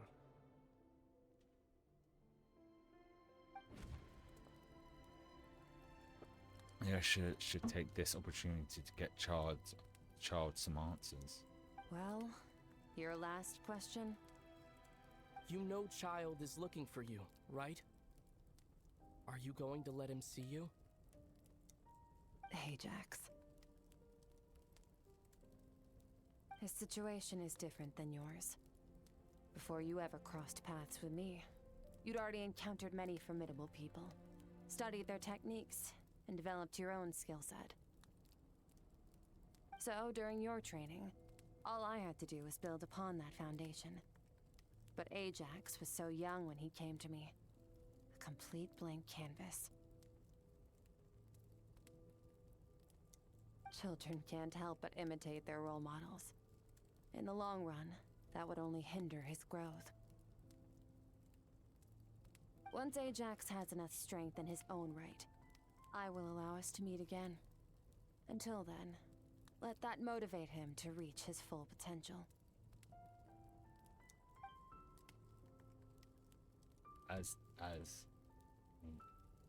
So it's like she was talking about something. I don't know why, but I'm not buying it.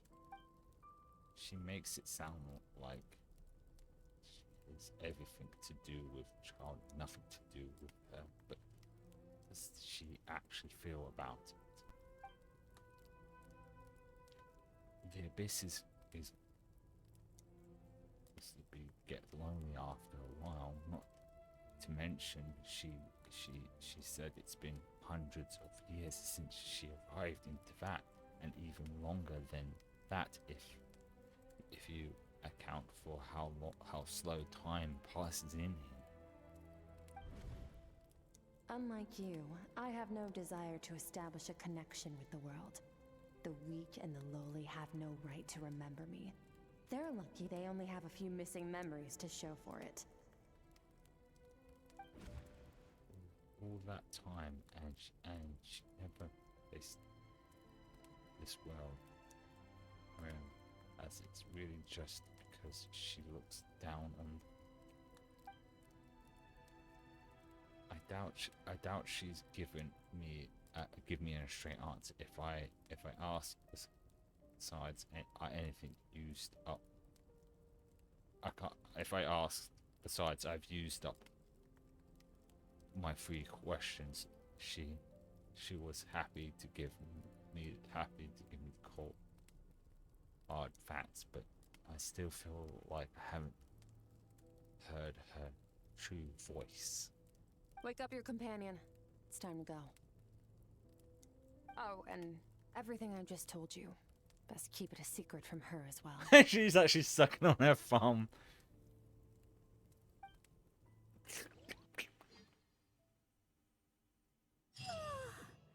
Time to go. Oh, finally. Where are we headed? The moon. Just follow me. I mean, we I'll will open eventually. an abyssal rift close to the culprit's location. It will take us to where he's hiding.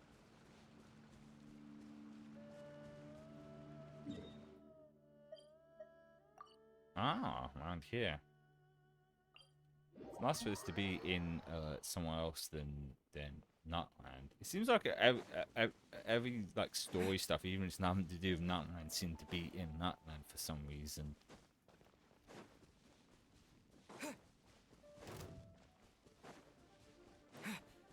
I don't care about you small fries.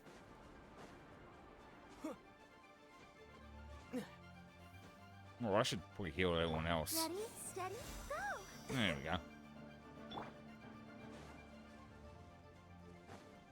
She's gonna like open a portal thing. Wait, this is near the chasm, right? Yes. That If we music's enter still from going. here, we'll be able to reach that place from your dream. No, it. You have some experience with abyssal domains by now, but still, this is someone else's territory. Best to proceed with caution. Don't worry, Paimon's an expert at hiding behind other people for safety. Ha! Oh, but, that means you need to stay safe, traveler. I will. All right. Remember your All training. left. Time to put it to use. Yes, ma'am. What? Oh, I can't jump into this one. I have to click on it.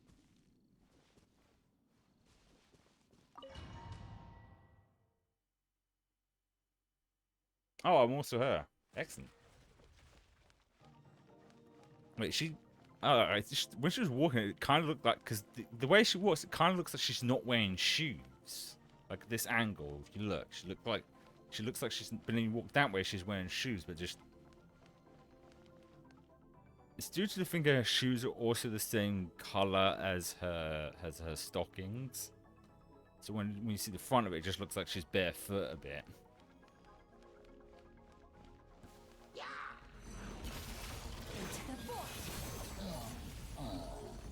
Whip the sky asunder. Oh, okay, so we're using this power, huh?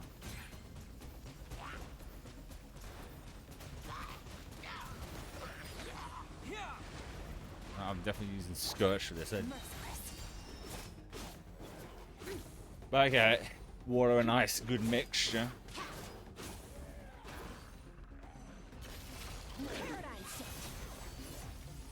Oh, they're level 90. Tough little fuckers, aren't you? What weapon is she using now, I wonder? Ah, she is using a sword. Well, that's not the sword she's using when I attack. Right, maybe it is. Yeah, no. It's also like it's like attached to one. Interesting.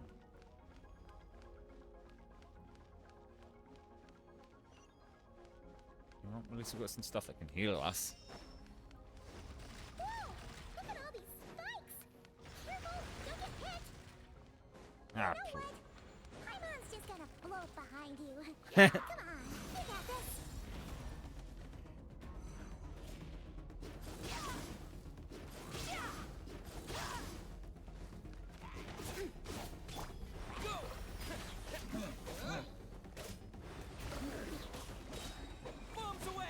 I don't know. I can't remember how this power worked. It never really stuck with me for that long. Hey, what are you two doing here?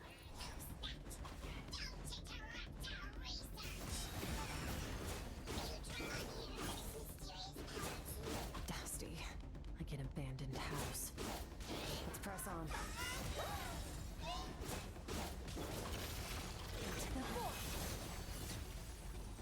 I was never able to get out together when it was her. What's this? Or was that her? That's her attack. It was like a crack in the world. Huh. When it was her banner. Like I said, I'm here for the story and the gameplay. The gacha is secondary to me, so I don't really bother if I do or don't get a counter because there's always next time.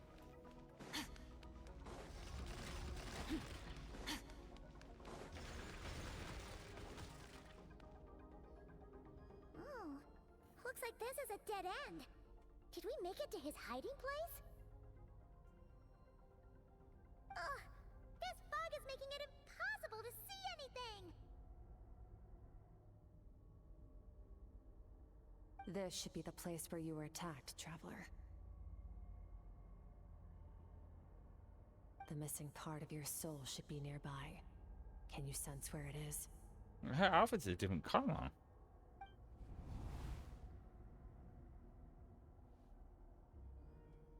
Close my. If you close your eyes, does it feel like nothing's changed at all? Focus on the light and came from back then. Yes, I can see something, and it's nearly, and it's, but I can't tell exactly the location. Nothing exact. Yeah, it's different. It must have covered his tracks just in case. It's probably from using their Otherwise, power. you should have sensed it much more strongly. Her special thing. Hold on! Look! The spikes are back! Well, I get their point. Stay calm. Let's hold back a little. Give our enemy some wiggle room so we can see what we're dealing with. If you're too reckless, we might be playing right into his hands. Oh, because no, when was Combat Alpha is definitely the same color. Something to do with like the area in her outfit's different. Our enemy took part of your soul for a reason. It's likely he integrated it into his attack somehow. If we're smart about this, we can track it down.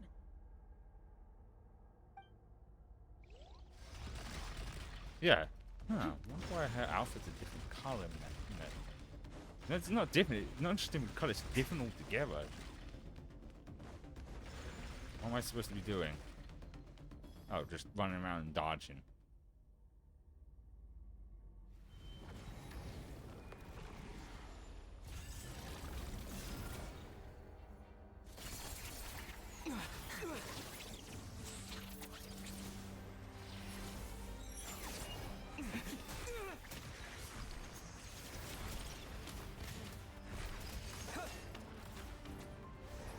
From the start, the attacks have been focused on me.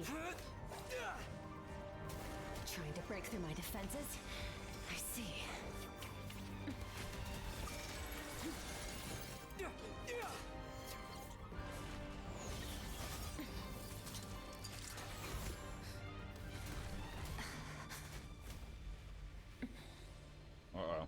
taking her soul now. Nice try, bitch. You alright? That thing was... It's just a flesh wound.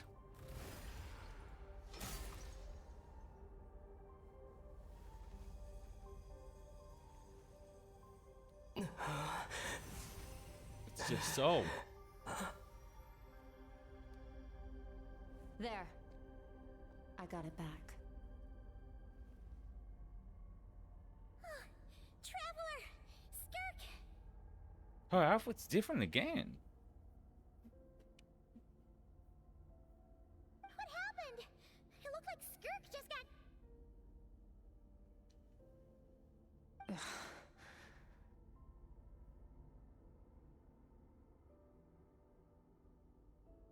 In the Grayley Plains, you asked me why this enemy chose you as his target.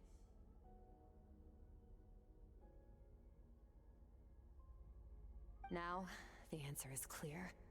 It's not just the fact that your strength is impressive. It's also because of your ability to, as you put it, purify abyssal power. Ah, they can't have that. Whatever that actually means.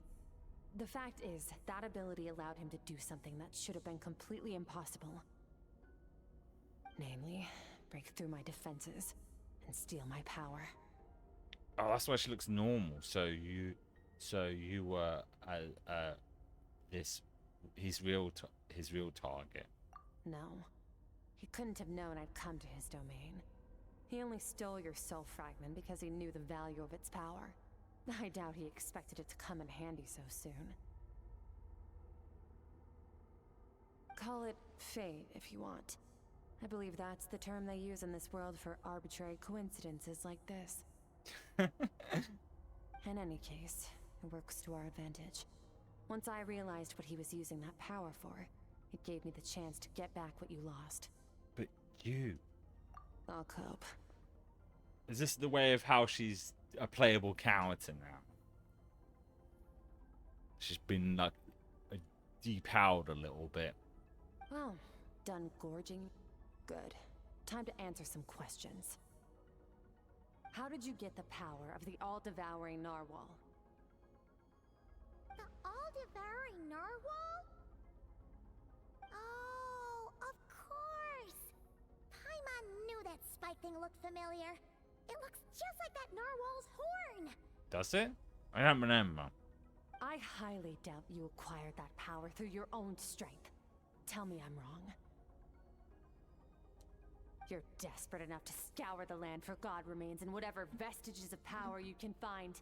That alone proves you wouldn't be able to defeat a creature like that. Which leaves one possibility.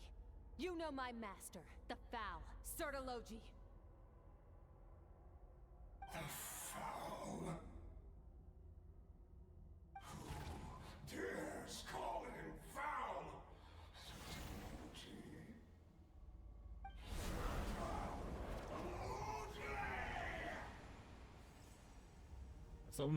Someone's angry.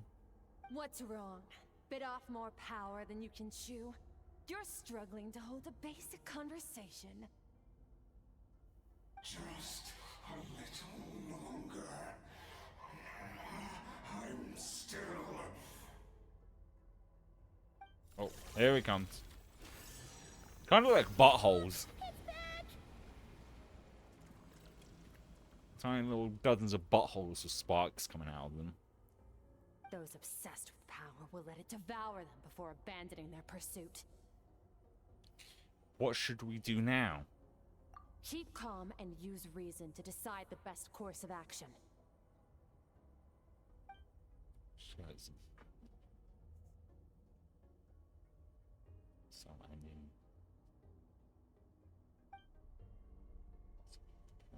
this folk have a good understanding of the attacks. Right, now if I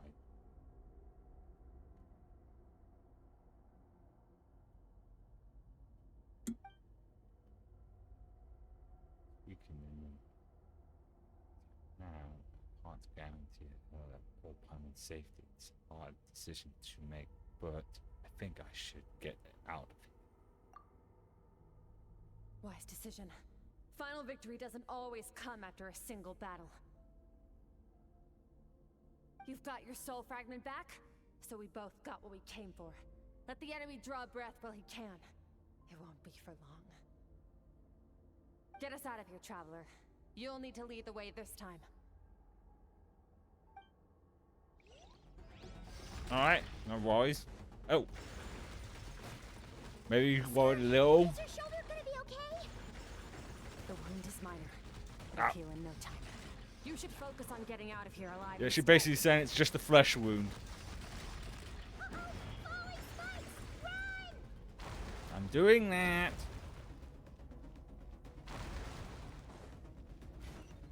Excuse me, coming through. Nah, you missed me. Don't really want to kiss you though. Ow, fuck. Looks like this place is about to collapse! Oh! Oh! Easy does it now, lads. Calm your tits. So, this guy's power has something to do with the all-devouring narwhal. Did you know that all along, Skirk? I had my suspicions. That's why I decided to investigate in the first place. But suspicions only get you so far. I needed to verify it. Oh, yeah. Needed to verify it. We're out either way. Phew. Oh, I should be safe here, right? Let's hope so. I no longer sense his presence. Can't have followed us out of that abyssal domain. Weaklings like him will find that my power is not so easily controlled. He won't be leaving that place until he's managed to digest it. And what happens when he does that? You seem surprised. I suppose that's fair. You've seen but a fraction of what that whale is capable of. That gaping maw could swallow a planet whole.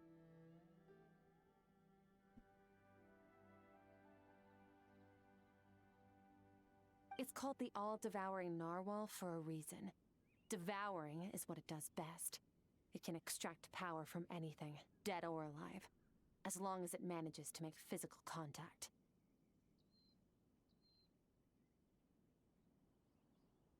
Yeah. When we had our run-in with that thing, Neverlet mentioned that it has an instinct to devour.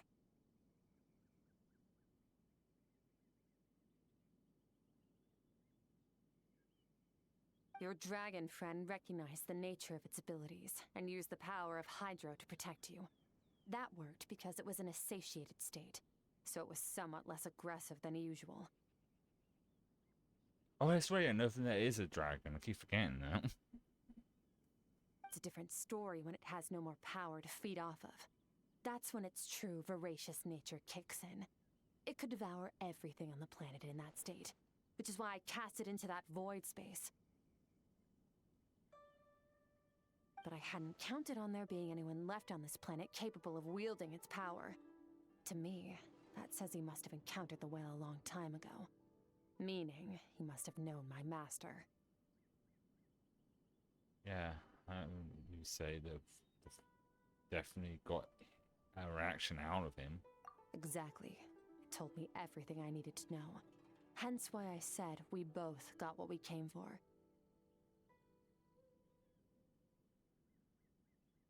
And I believe that brings our transaction to an end. Now that you're whole again, you can get back to your own journey. I'll handle the rest of this situation myself. Oh, sometimes we're gonna go with her. No way! We can't leave now! Something was stolen from you because of us! We have to help you get it back! This isn't my first taste of failure or losing power. When you fall, you get back up again and become stronger. That's how it is.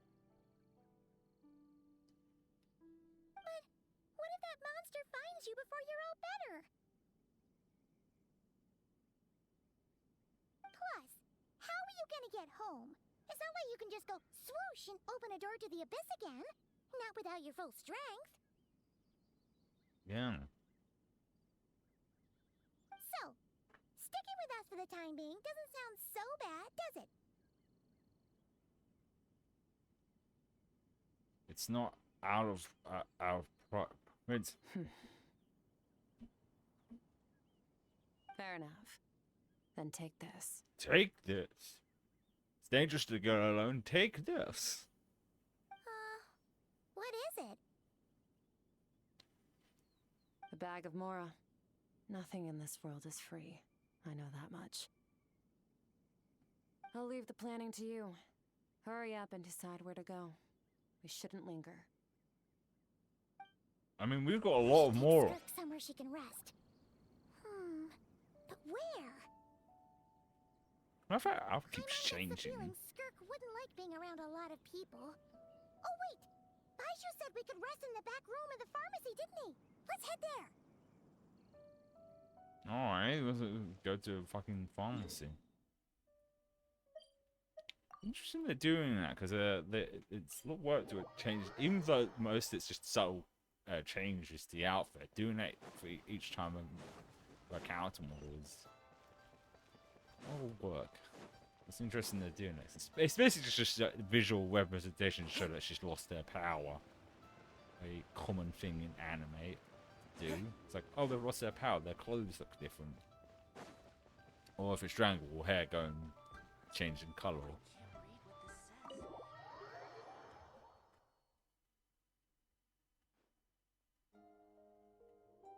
Huh. This bag from Skirk has a ton of Mora in it. Does she have a job or something? Wait, no. After what we saw at Wamin Restaurant, that seems impossible. Can you imagine? It would go something like... I'll be collecting my paycheck now, boss. Oh, sure thing. Wait, who are you? Have we met? Can't hold a job if you make everyone forget about you. So, what did she do to get all this Mora? She stole it. Claimed some buried treasure, took care of a few monsters that were causing trouble. Nothing untoward. It's safe to use. Ah! You heard all that? A sonorous voice like yours is hard to miss. I wouldn't be surprised if the sound of it traveled to the nearest mountaintop.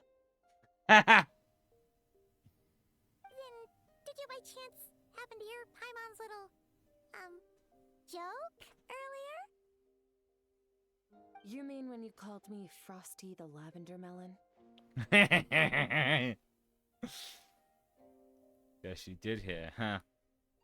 I made a joke about her hearing that, she did. Totally misspoke just now. She didn't say that at all. It was, a Paimon lookalike. Yeah, she's a piece of work, that one. Always impersonating Paimon and giving people weird nicknames. Okay, fine. The truth is, Paimon didn't like you all that much at the start. But things are different now. You helped the Traveler in a big way, so... What do you say? Friends? Friend. Oh, friend. I think she wants to be friend. I noticed there was only one bed. Go ahead and get some rest. I mean, it's big enough to fit two of us. Wait, what about you? I don't get tired, and I don't need rest. I'm going to practice my sword work. That should help me regain some strength. I mean, there's not much room to do that. Oh, she meant outside. Hey, don't just leave! Whatever. Let her tire herself out. She'll come back eventually. Let's get some sleep, Traveler. That comfy bed is calling, Paimon. What I'm actually going to do is stand for it, because otherwise we've been playing for about 2 hours and my leg's stiff.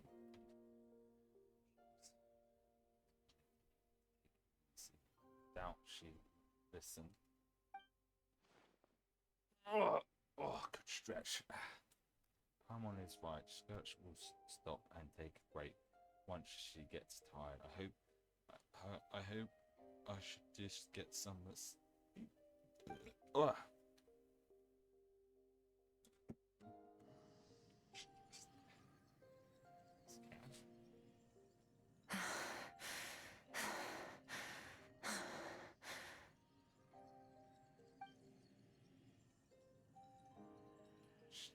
Skirt. She's acting like she didn't just get in chest. Something. She's off with her. She's standing up, huh? Quiet. She's talking to you. No one's around unless.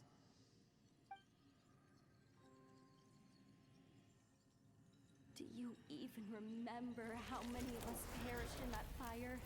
How many bodies were left to rot on the scorched earth? Yet you alone live on. Keep your gaze fixed on your blade. You don't deserve to rest. Run, Skirk. Run! Only death awaits us here. Keep running, and don't ever look back.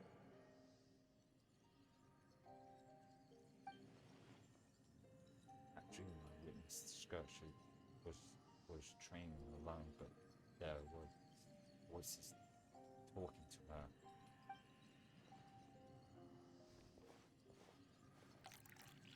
One of them mentioned a fire happened, and if only she could just talk to us.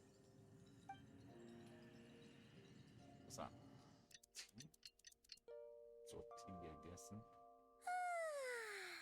Getting an early night's sleep is the best. That bed was so comfy. Which mine was. My bed, that is. Wait, Skirk? Have you been sitting out here the whole night? The bed's all yours if you want it. She fell asleep standing up, actually. You recovered your strength yet? About 60%. Maybe 70. That's not too bad. Whew! Paimon thought it would take at least a couple of days. That was fast.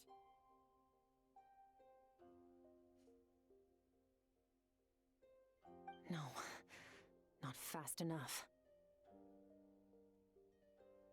That's 20% less than last time. And haven't changed Same again. Training regimen, same intensity. Nothing felt different, but somehow the outcome fell short. It's weird how her powers are tied to her clothing changing. It's because of this stabbed you. No, I think the problem's with me. I need to meditate for the next 2 days. Deep introspection should help me find the issue.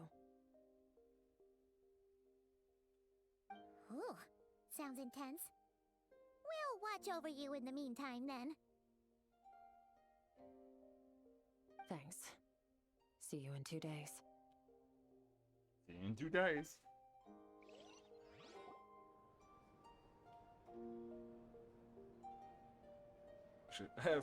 Should be doing the floating in the air thing and meditating.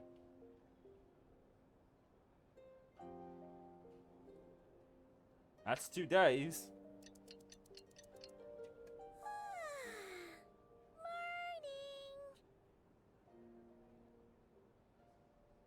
Skirk is still meditating, huh? It's been 2 days already.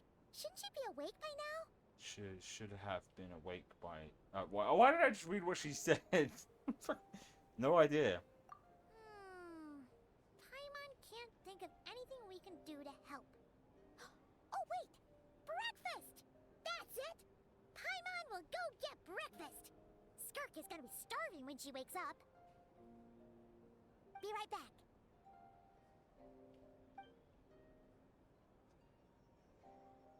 I guess it's a chance to have a private conversation then. It's almost like she really is asleep. Pinch her, not wake her up. Ooh. Oh, you again? Don't tell me we're asleep. It's gonna be one of those things where we're actually still asleep.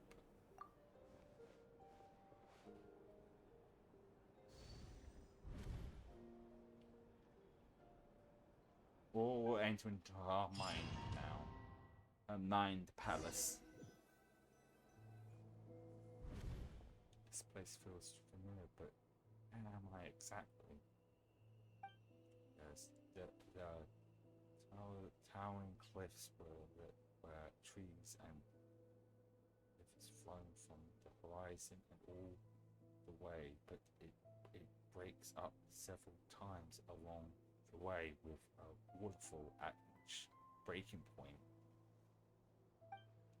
On closer inspection, the color of the water is changing. The color, the closer I get to the lower points of the darkened it becomes. As if did you bring me here? That's right. This is Skirk's inner world. Think of it as the threshold between the soul and dreams. Oh, it's talking. This isn't your first time here, but what you remember is probably a space covered in darkness. I only managed to illuminate a small portion for you back then. It talks. Actually, it's my first time talking to someone like this. I only managed to break free and bring you here because the injury weakened her power. I guess that's why I can speak again, too. Call it fate, if you want. I think that's the word they use in this world for lucky coincidences like this, right? Now, before I take you to her, I gotta ask. You're the first outside visitor to ever come here, so what's your impression of this place? What is the river?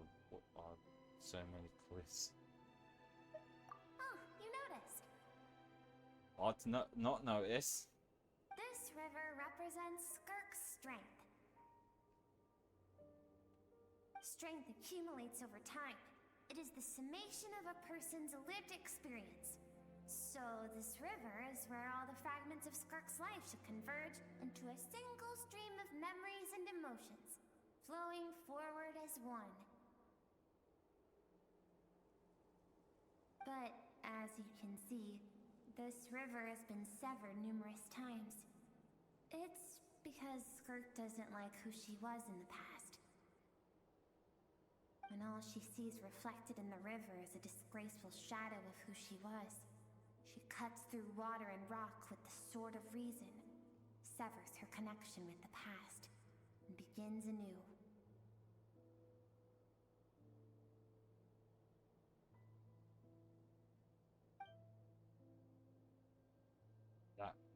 That reminds me of something. You must learn to shut out all the pointless emotion. Crush the self that makes you weak, and become master over your physical form. This isn't my first taste of failure or losing power. When you fall, you get back up again and become stronger. That's how it is. I just move my chair out of the air corner. I'm standing right now.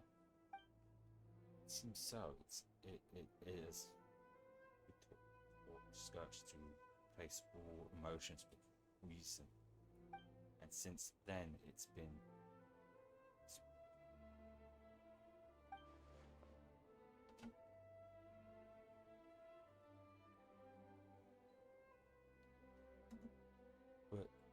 But it seems a sad thing to think about. What was she been? Why does she have to be this way? The answer to one mystery invites another question, I see. Yeah, like, who the fuck are you? Hurting a child? Let's follow the river upstream. There among the cliffs, among the memories etched into her heart, lies the truth of it all. Soon, you'll understand everything.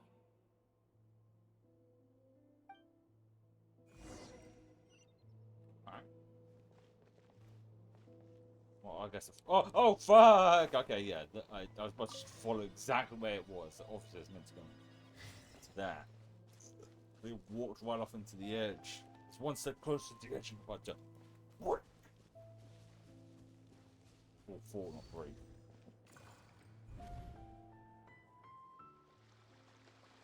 This looks like a.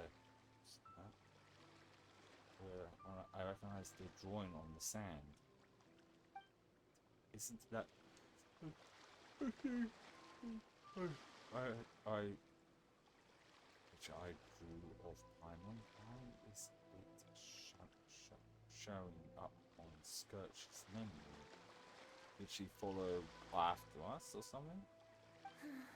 I've always thought that, even when falling leaves don't come from the same tree, they can still form bonds of kinship when they meet. Like meteors, you both made a journey through the stars. Both travelers who have landed on a planet that is not your home. Yet, when she first noticed your presence, although she hesitated for a moment, she still chose to walk away. Why? Different as ever. Oh shit, let me wait, difference as ever. If I think about it, it's not simple at all. After what happened, it's obvious she prefers to distance from other people's lives. She hasn't seen a child in years either. How should ever made a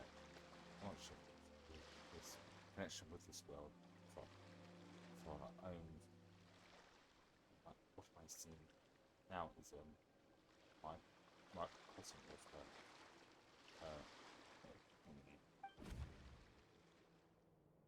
Seems like you've answered your own question. Skirk sees herself as a trespasser in this world. She's made a conscious choice to avoid altering its path. But the reason for that decision stems from events much earlier on in her life. Let's keep going. It's still a long way to the source of the river.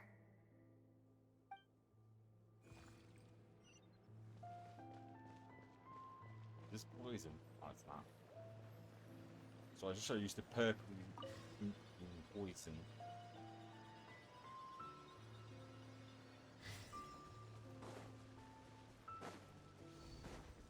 What else are we gonna see? You now have what it takes to wield immense power. From this day forth, I shall teach you no more. No one can become a worthy warrior through imitation alone.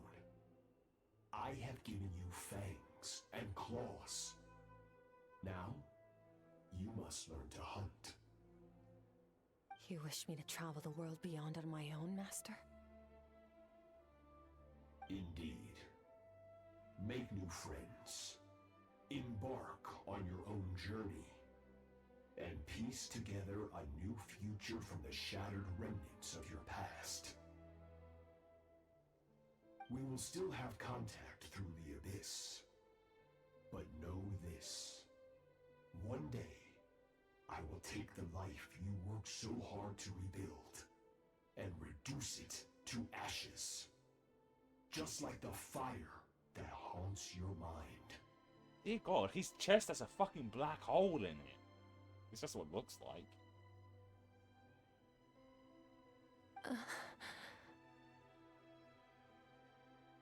Why do you do that? For funsies. I have told you before, fear is the catalyst for human evolution. You have tasted loss. You have known fear, so deep it can be felt in the bones. But as living beings, we all have an instinct to detach from that which harms us. And thus, pain dampens over time, and the acrid taste of fear becomes but a distant memory. Yet now, I have bestowed upon you the gift of fear eternal. It will drown you in the nightmare of your childhood. Or it shall drive you to defeat me, whatever the cost.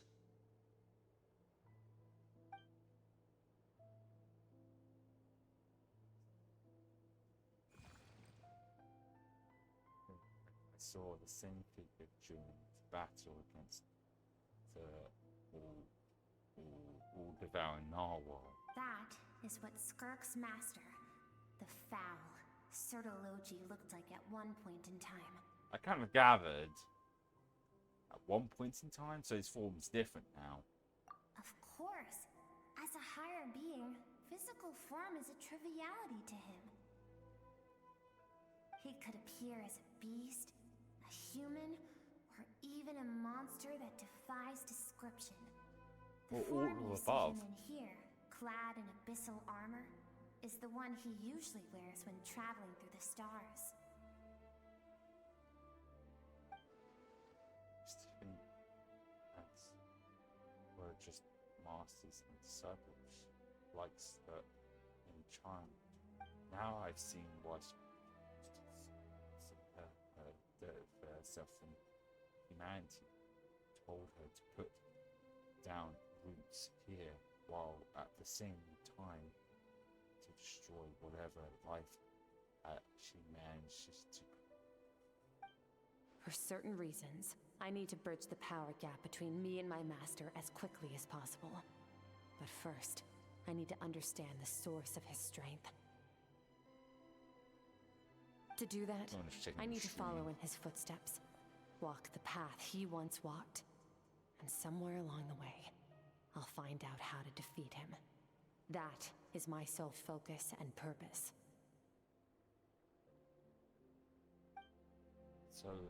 So that's what she meant, but I still don't understand why would do that. From what he said, I didn't pick up on between them. I'll let you in on a little secret. The real Sertology is terrifying. Shurgology. The scope of his power is impossible to understand until you experience it firsthand. It is absolute, the power to crush all things. Shall we keep going? Let's see. We're about halfway there. We're halfway there. Whoa, living on a...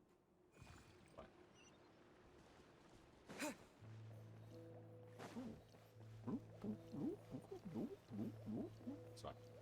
I just used my tiny little brain.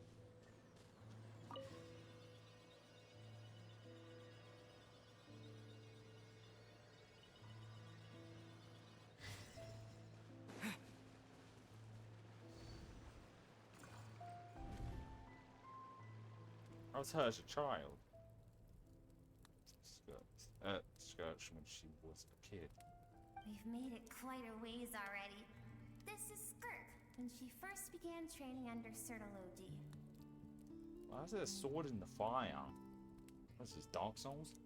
I have set your broken wrist. Tomorrow, you're to train twice as hard. No tears this time. Good. Attempting to garner sympathy through tears is a habit of the weak. A pitiful, useless ploy.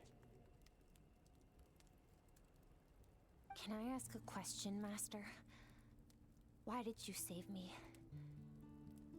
We saw potential in you. I keep thinking, maybe it would be better if I had died. I wouldn't be haunted by that fire all the time. I wouldn't have to go on like this. I saved you because I have a plan for you. Oh, that kind of thing, you know? It has been too long since I fought a battle that demanded my full strength, and I hunger for it. Every so-called genius and prodigy I have faced has crumbled like sand underfoot. Before me, even fate bends the knee.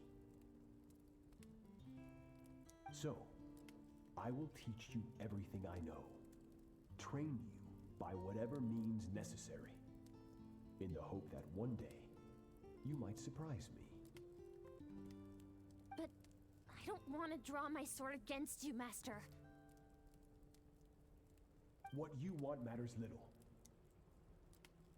Among the boundless sea of stars, the cries of the weak are but faint murmurs that disappear into the void. You of all people know that well. Yes, Master. From that day forward, all she knew was grueling training, emptiness, and fatigue. After some time, her talent bloomed, and she gained control over her emotions, like her master. How should I put it? It was not that human emotion disappeared from her heart, but that reason came to dictate all she was allowed to feel. I suppose it was at this point that she became the Skirk you know today. Saved Skirk from the danger when she was a child and never nearly ever tried to hide these. I suppose that leaves me one final mystery. What really happened with speak or cold thoughts? Seems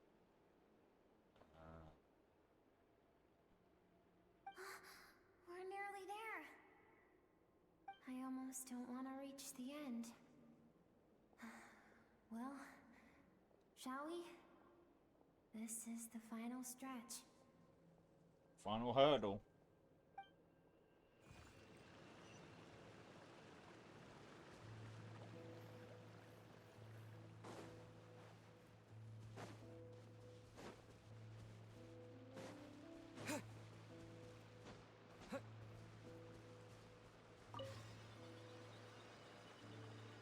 So they're just looking at that water effect with kind of like stars. I mean, that's kind of the point, isn't it?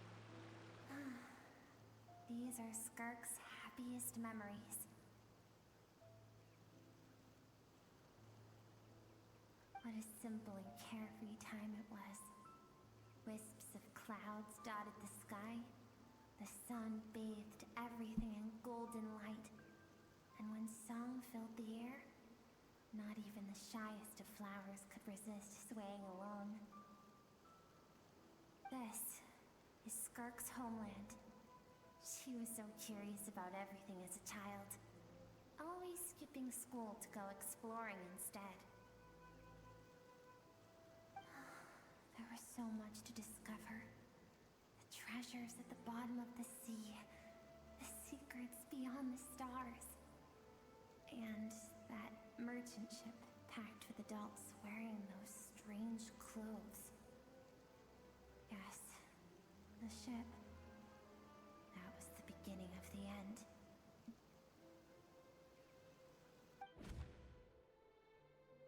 It was a spaceship. When it arrived, the people that disembarked wore smiles on their faces and spoke of friendship.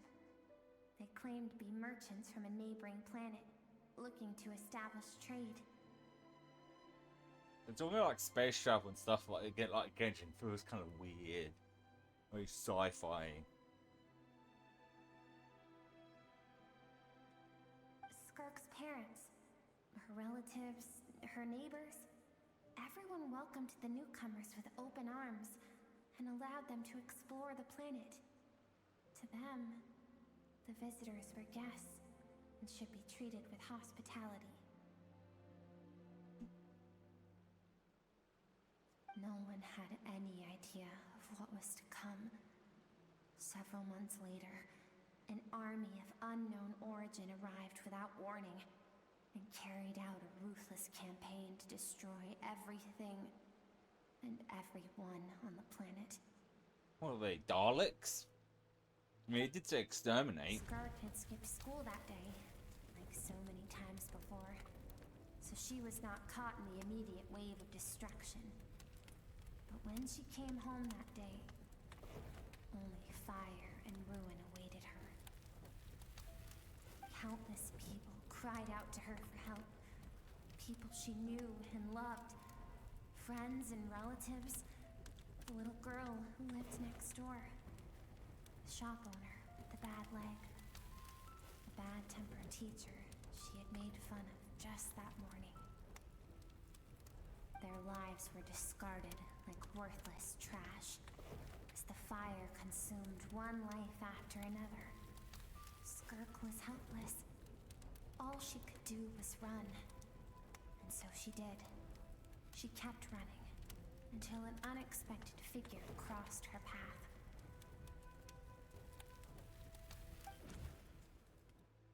If Sertology hadn't been there in that moment, the fire would have claimed her life too. And there she would have remained, left to rot in the scorched earth, with no answer as to why any of this was happening.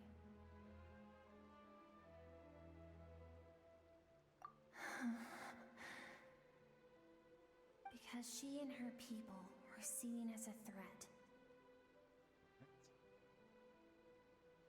As the initial merchant ship explored the planet, they discovered that it hadn't always had the condition to support life.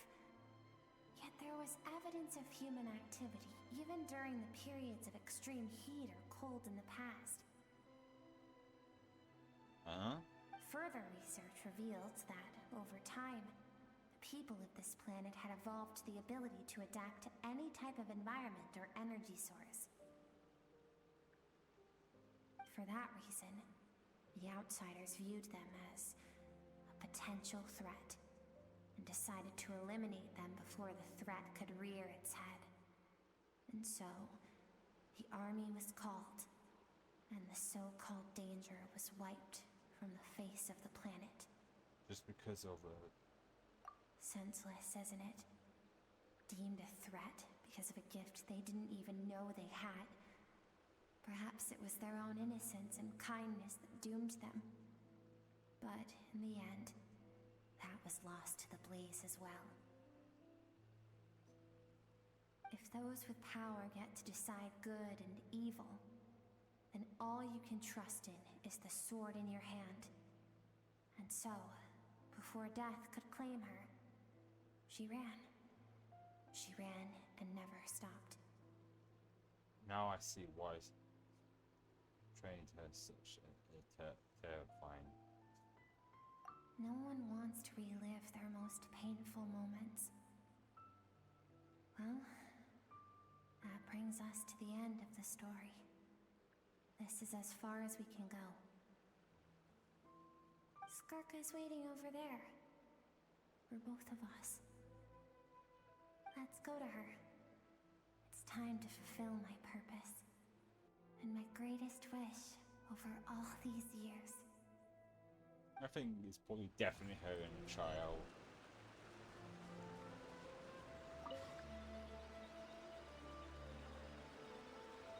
Which is, oh, I thought it was going to fall off a second though. It was a little too off from where the actual ground was.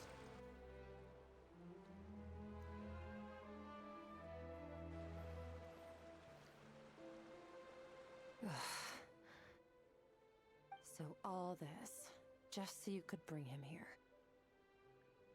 I have things to say to you. Well, to me. I want someone to witness our reconciliation, even if it takes an argument to get there. And he is the best choice in this moment. Wait. Her suppressed emotional self. The version of herself she keeps locked in the recesses of her mind, stifled by reason. Oh. So, kind of close. All those rejected impulses, those discarded aspects of your past selves, they are a part of me now. I am who you used to be. Someone you have refused to face for too long. So, I came to face you instead. You're wrong. I've faced you all along. And that's exactly why I keep you locked here. Your existence makes me weak. Moments of joy and longing are when we are most vulnerable. Don't forget, it was a penchant for goodness over reason that doomed our homeland in the first place. The vastness of the universe renders everything insignificant. Our feelings most of all.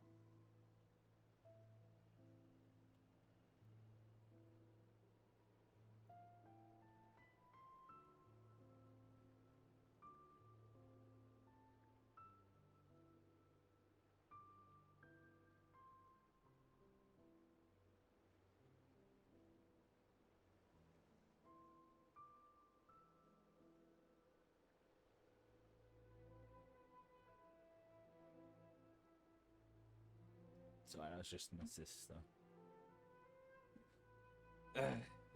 Came to grab the key to this house because, as I said before, I'm gone this weekend. So my brother and his partner, so my sister's boyfriend is taking care of the cats in the house that weekend.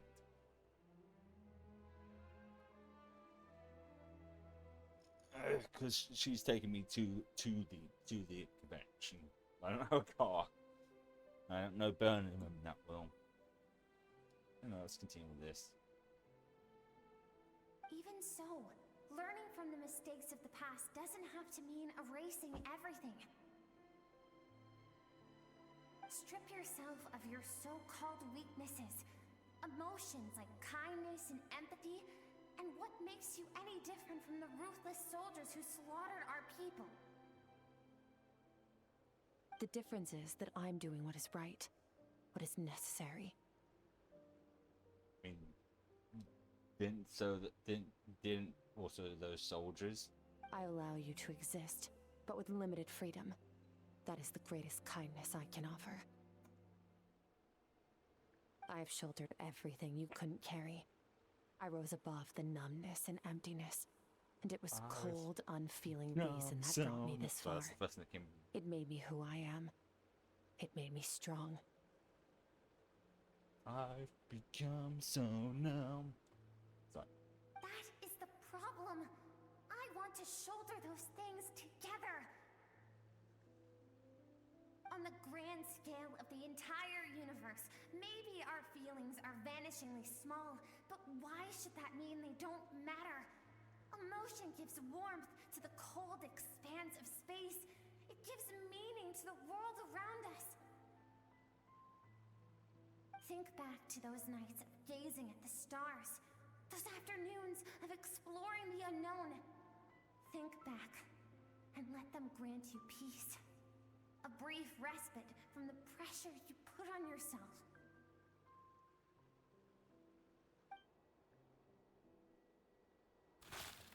That isn't what we need. Exactly what we need.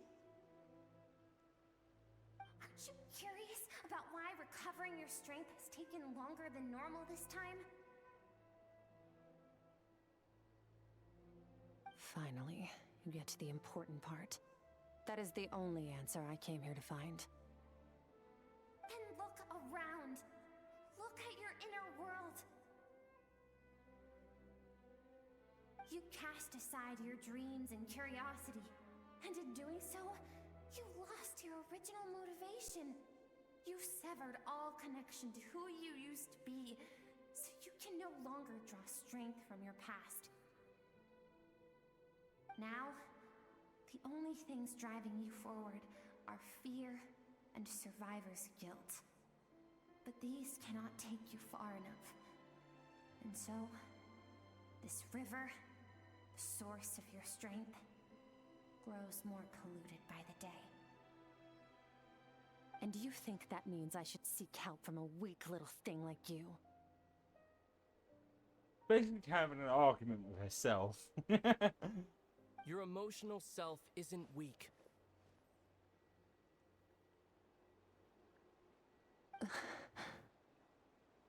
Oh, he's more chatty than usual. I mean, verbally. Apparently, tattoo. For the fun. Yeah.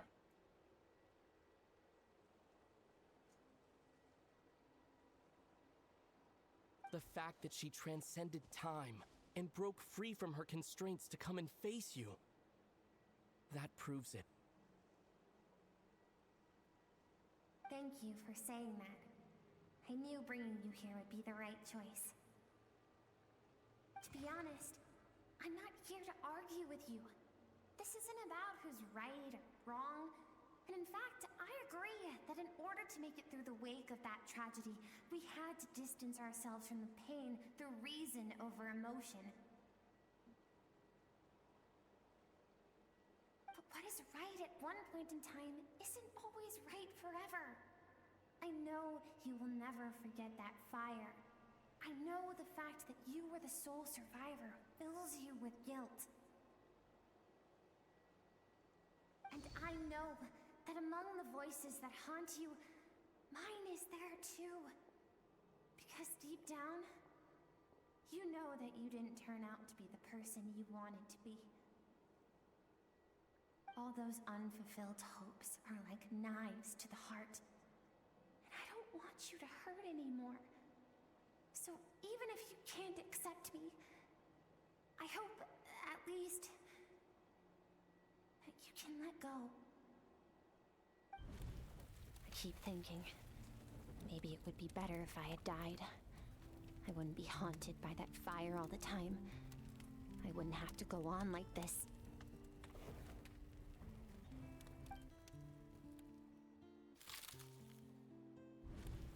Your dad and I, we're not afraid to stare death in the face, but we need you to survive. Oh, I just noticed this. On her back, it's like a little wing. Like, it's like, not part of a clothing, it looks like she's actually like a wing on her back. I think. It might be the lighting.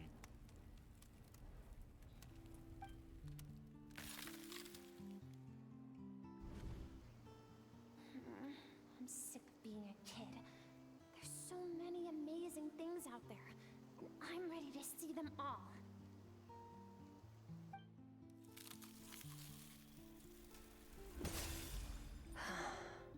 I'm gonna sit back down and stand for like maybe an hour now.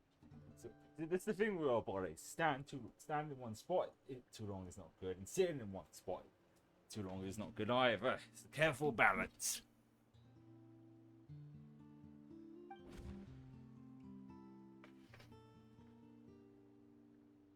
I remember.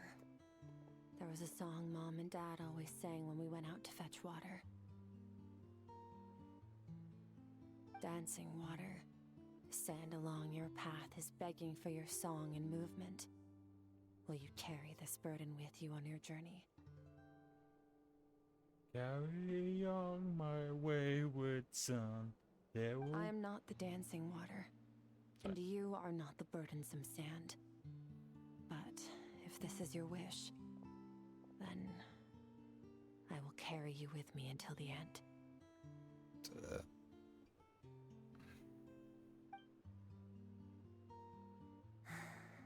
Thank you.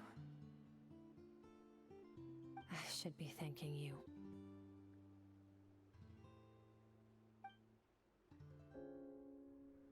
Oh, yeah, these types of cutscenes here. Is that a black hole?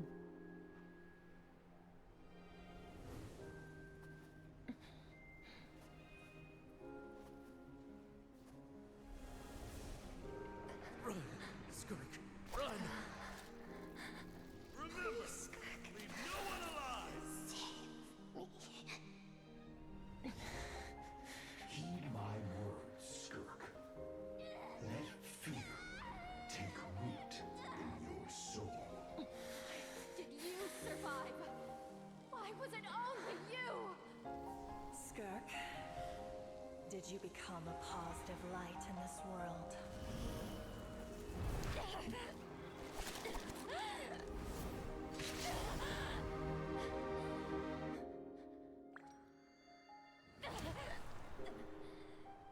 Hey, this doesn't have to be the end. Oh, it is a wing on her back. Life is a gift. Don't let darkness claim it.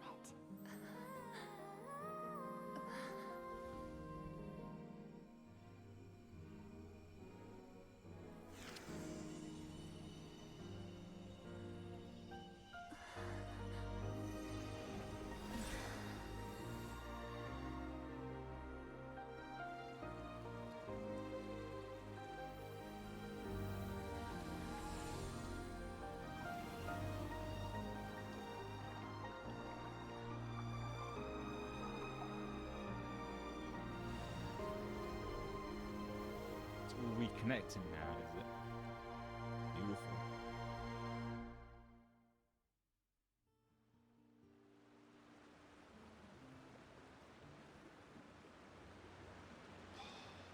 So, you saw my memories then? Well, I need to take another pee break. There's a good chance. I don't know. My brother and his mom will have gone out now. There's a good chance they haven't fed the cats. So there's a good chance the minute I step out the room, I hear meow, meow, because they usually want feeding around this time. So I might be longer than usual.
Going back. We've got about, I just checking, we've got about like about 30 minutes left of this. I once asked my master if survival of the strongest was the law of the universe. And I guess he said it was. He said no. Oh. But in a world without order, those with no moral boundaries tend to be the ones who survive. Isn't that true? Is that true strength? That's why, after hearing his answer, an idea came to mind. An idea that, one day, I would create a new world order. One in which there would never be another tragedy like that fire. One in which power was not the law of the land,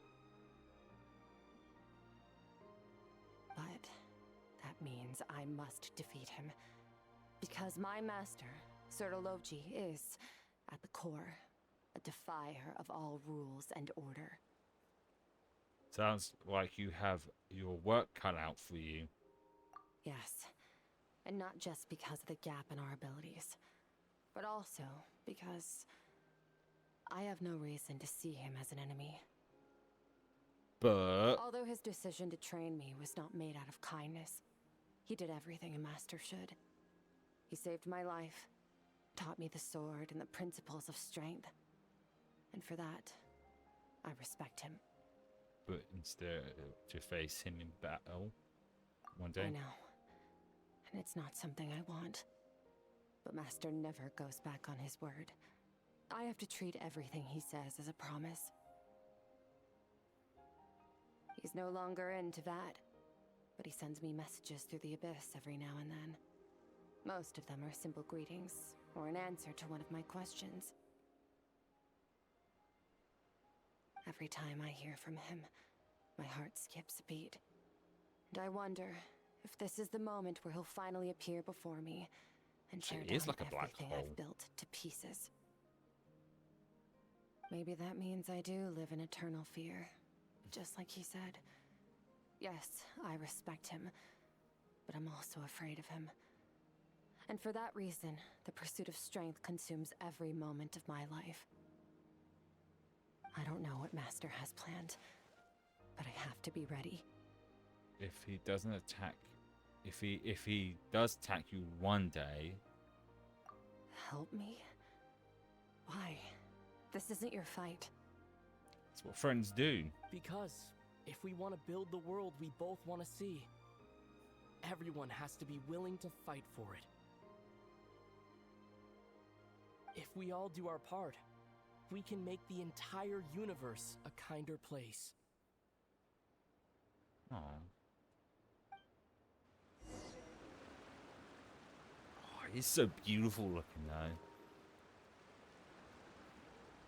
I mean, this game always... Oh, okay, we're leaving by talking to her. Okay. She's not very tall. I just realised she's not very tall. Like, she's only, like, slightly taller than a Traveller. Granted, I have no idea how tall the Traveller is. But yeah, she ain't all that tall, huh?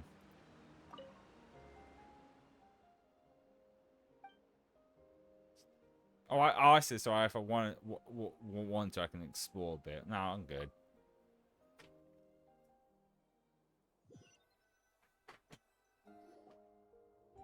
Oh, also the cats didn't bother me for food. I think Oh, you're fine. I think Bob might have fed them. Might change when I need to go downstairs to get a glass of water, but I'm fine for now. Or if they come up and start scratching at the door. Honestly, Paimon was gone for like 2 seconds and then she comes back and finds you both unconscious? Oh, you scared Paimon half to death. You're both okay, right? More or less. What does it look like?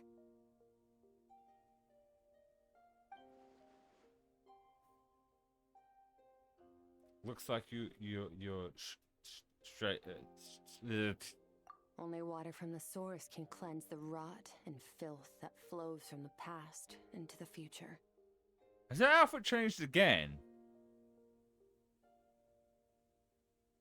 I taught you to incorporate Like the color-wise. experiences from your journey into how you It fight. seems like brighter. I suppose what happened today will become an inseparable part of who I am. Okay, so Paimon feels like she's missing some important context. Doesn't matter. But whatever. Huh. Paimon brought back tons of delicious snacks. Yay! Let's dig in. Snack time.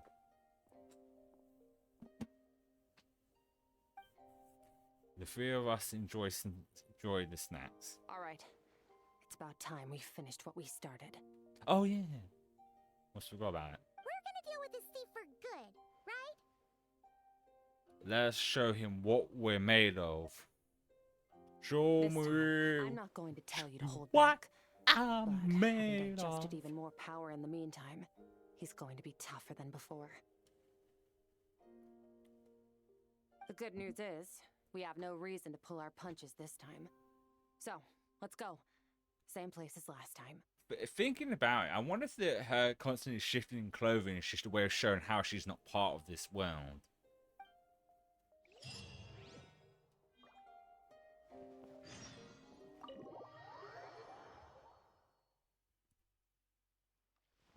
Alright, time to kick the thieves. Is he gonna take like a physical form, or is he gonna be the weird you know what I realized, the purple and the glowing eyes looks like, was it Kurogiri? What was his name from My Hero? You know, the guy who opens portals.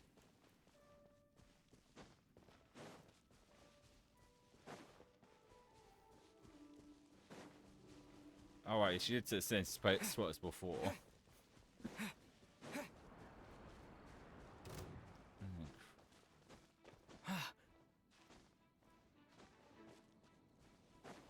There it is.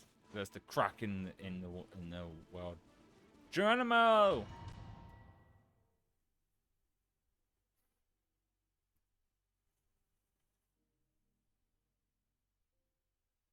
The fog is gone! And there's a giant black hole. It's more purple, but... Oh, shit. It's not her master. Wait, isn't that the form the all-devouring narwhal changed into? How come he knows that, too? It's... Really? So, you're telling Paimon that giant whale and this guy can both turn into the fowl? How does that work? Her outfit changed again. It's a subconscious instinct. Any intelligent being who longs for his level of strength is bound to mimic his appearance. It's a natural response after encountering someone as powerful as Master. To them, he represents ultimate power. We know the person before us has encountered Master, and we know he stole a portion of my power. So it's not surprising that he would assume this form.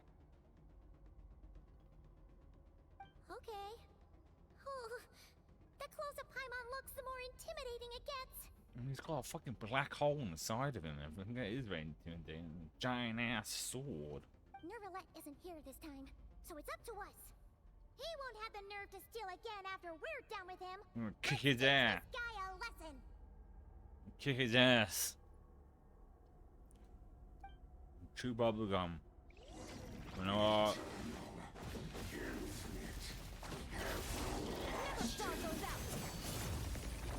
Oh damn! So you can do this shit. Dude. Why is the Traver default? Do you know it's probably after the training? I haven't bothered to go back and change it back to the different ability. I'm the first one to done something like this. Water jet!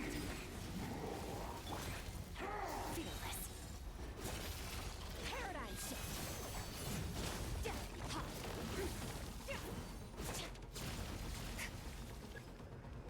Haven't forgotten your training, I hope.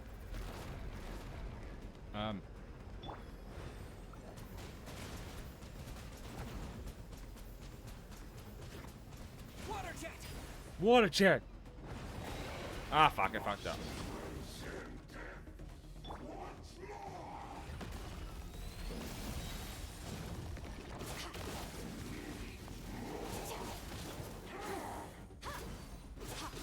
I should probably, well, any of my healers, and I need to heal the Traveler a bit.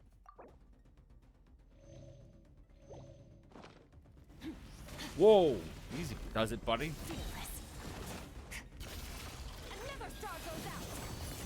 Another star goes out.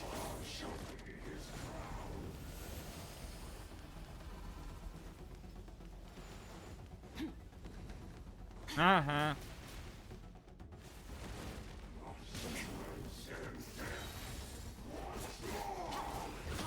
You're done, buddy. Your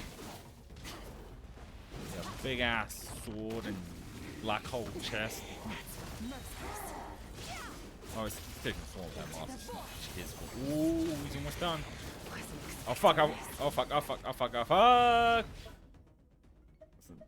This is the point where you're so used to having a healer in your party, you forget to pay attention to your own health.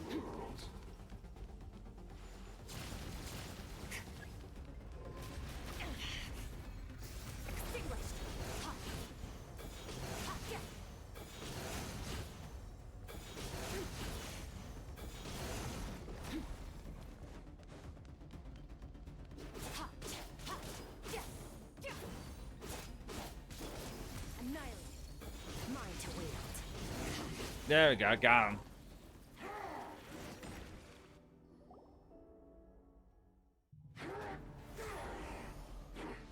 Nice time, bitch.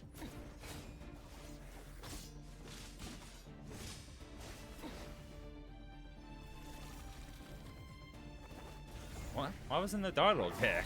That was weird.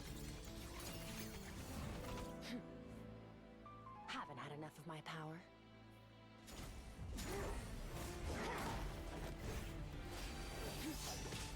I didn't want to do. Like film the cutscene, these cutscenes different times.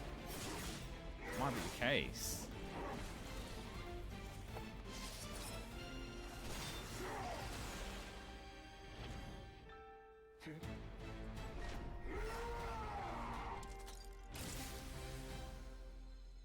Uh-oh, you got a oh.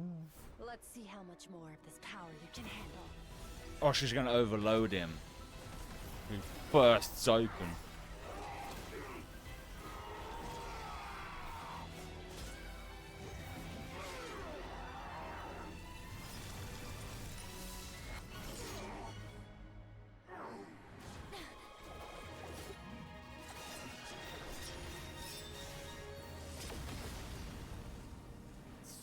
Badass. Someone can explain why her outfit keeps changing on me.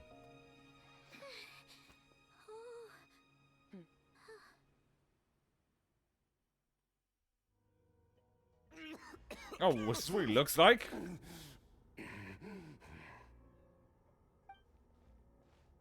Well, have you come to your senses? You saw that my body was at its limit. So, you deliberately channeled your power into me, knowing that it would destroy my shell from within. Oh, judging from his clothing, he's from Kamio, isn't he? Such power, such keen battle instincts. So you must be. Skirk, Sertologi's disciple. How long has it been? How long has he been away from Tevat? 500 years. Hundreds of years. Oh. Hundreds?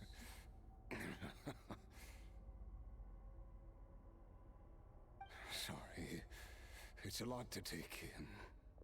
I should introduce myself. I am Skafnungar, a friend of your master and one of his followers. This is the first time I've heard your name, Skirk. But hundreds of years ago, I knew you existed. And I knew you would come here. So this was a trap. Hundreds of years ago? Hundreds, yeah, he already said that, Paimon. Sounds like you and Master have quite the history. Care to tell us about it? Of course.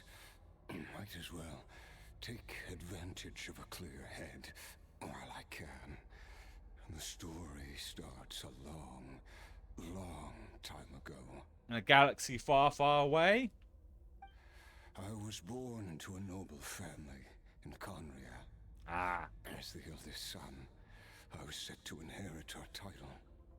But I contracted an incurable illness as a child, and everyone gave up on me.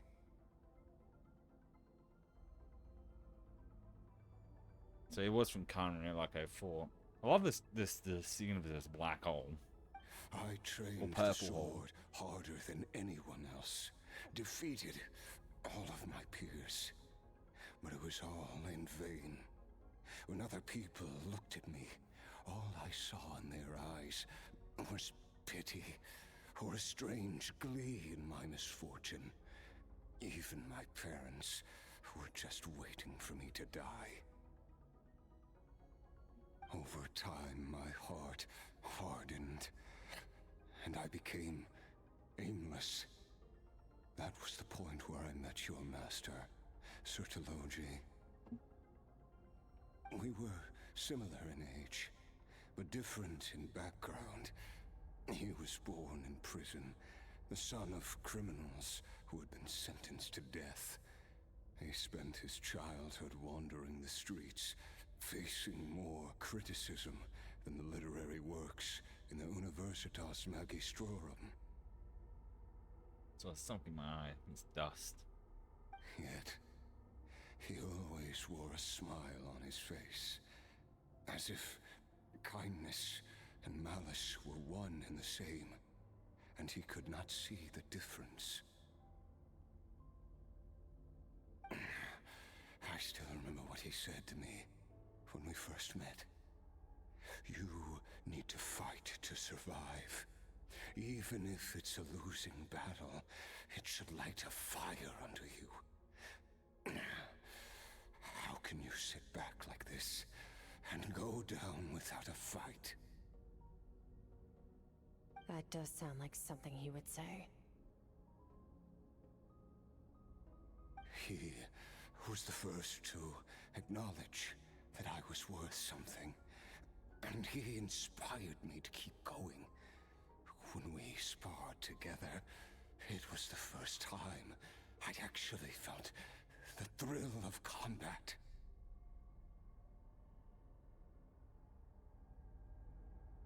When I was 10, he stole forbidden research materials and managed to cure my illness.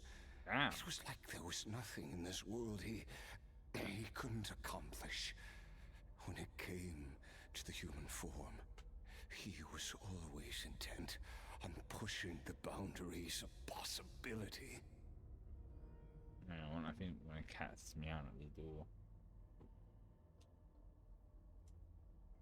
Nope, I'm hearing things again. Going insane. Insane in the membrane. Insane in the brain.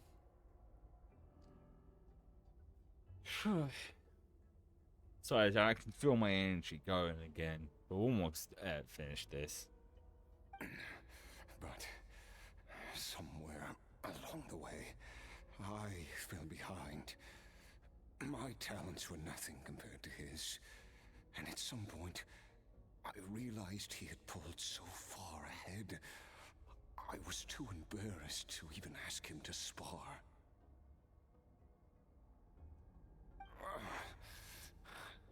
After his grand endeavor was successful, he sought me out and said to me, "This planet no longer holds anything of interest to me, so I'm leaving. But first, I have an offer. I can use a power I have just refined to break the curse of immortality for you. Your death was once what we worked so hard to prevent. But the immortality you now face is a different kind of pain altogether."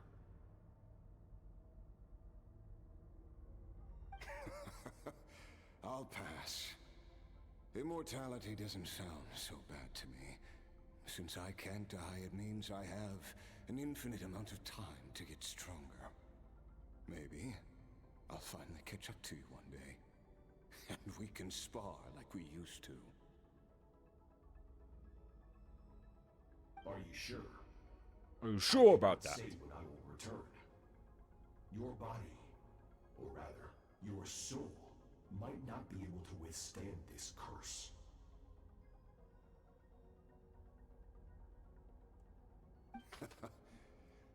All I can do is try. After all, a wise man once told me, people need to fight for their own survival.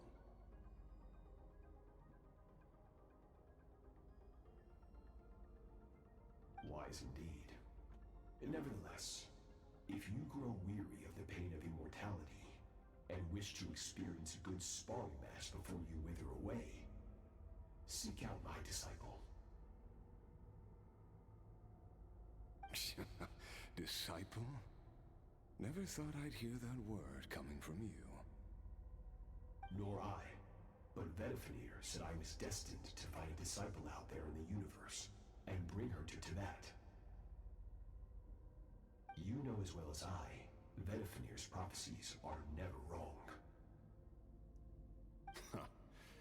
Well, now I'm curious about who this disciple of yours will be. All that Veneer said was that one day, the stars shall bow in her honor.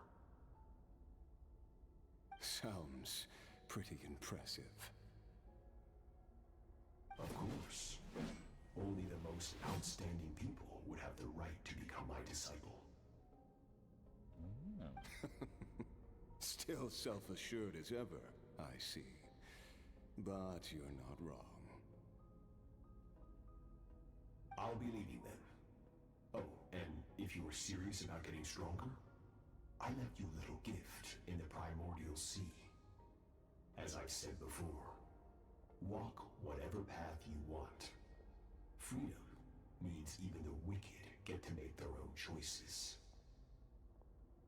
Waiting for me in the primordial sea was the all-devouring narwhal, already beaten into submission by Sertologi. In its weakened state, I was able to cut off part of its flesh and sew it into my own heart.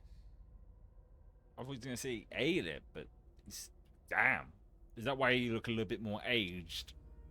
Your heart? That sounds like torture. How did you even survive that? Because, of course, I bear the curse of immortality.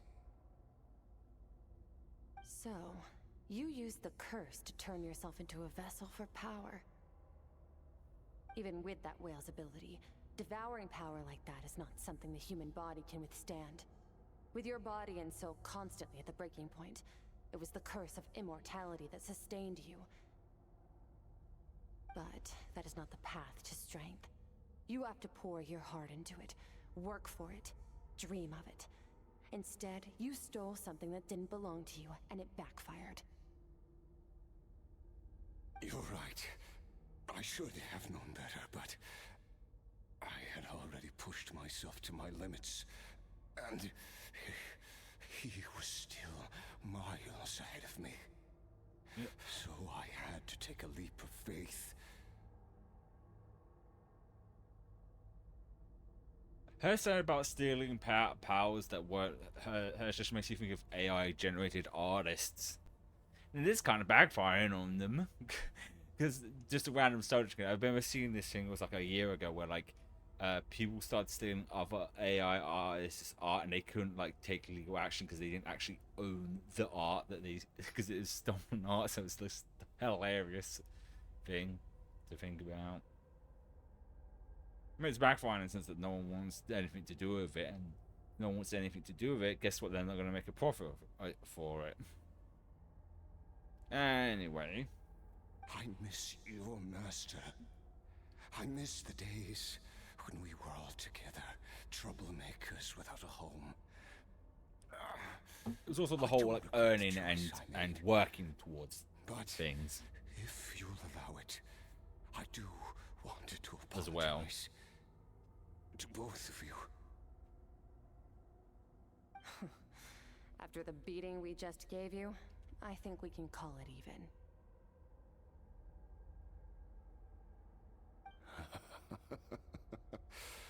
You're an interesting one as well. Sertologi's disciple. That's a lot to live up to. It can't have been an easy experience. I know what he's like. He rules with an iron fist, using despair and fear to force you to catch up to him, all the while standing ever out of reach. We're like mountain climbers in the dark, never knowing how much higher we have to climb, or when we will see the sun again. True. But I made up my mind long ago. No matter how dark it gets, I will not give in to despair. I will overcome it. Besides, after hearing your story, I suspect what Master really wants is not a battle that demands his full strength, but rather A defeat without regrets. Oh? Since you're his friend, you must have some things in common. The first time we came here, when you stabbed me through the fog and stole my power, I felt no emotion coming from that spike. But when you had to devote all your strength fighting me just now, I could feel joy and passion emanating from your blade. It was the joy of a researcher discovering the truth of the world, the joy of an artist uncovering a temple of wonders. Interesting. I'm certain I didn't express those emotions outright. Yet you were able to read them from my blade, like a glimpse into my inner world. You're right. That battle brought me an unbridled sense of joy, and my defeat brings me no regret whatsoever. Exactly. I think Master also craves a battle like that. One where his opponent forces him to use all his strength, unlock the extent of his potential, and transcend his own limits. A battle to end all battles. After which, all can come to an end, including, perhaps, his life. For that very reason, good and evil are meaningless to him. He has one purpose, one goal: to complete himself. It's one of the secrets to his strength. Perhaps you're right. Perhaps that is his call. What a battle that would be. Oh, to witness such a... Uh-oh.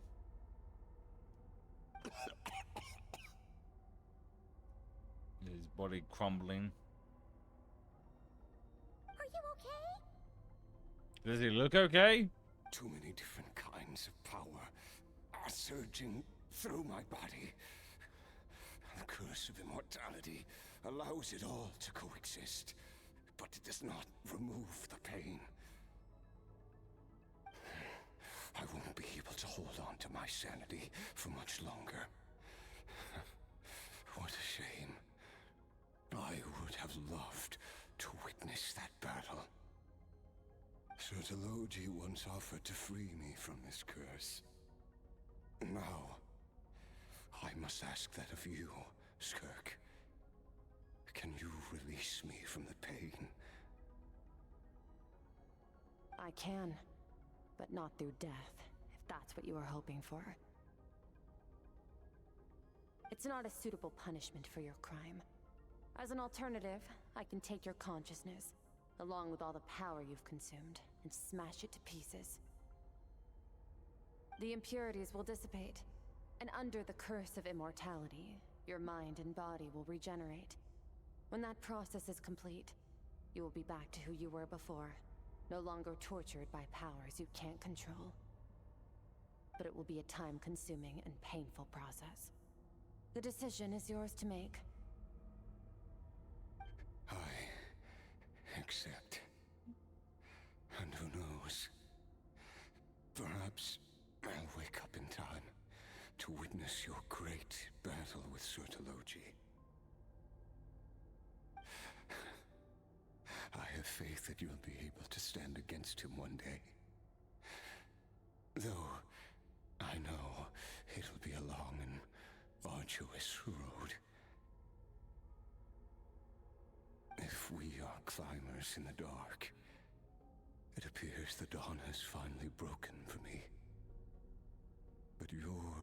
Oh shit, I didn't do that. At least.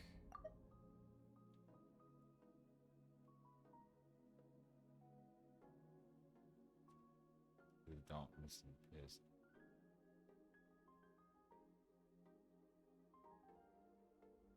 I will reach the top of this mountain, no matter what it takes. And you, Skofnunger, will be my witness at the end of all things. It's finally over. Let's get out of here. Huh. At least we don't have to make a mad dash for the exit like last time. Could still do that. It'd be fun. I mean, look at this. This is visually just so cool.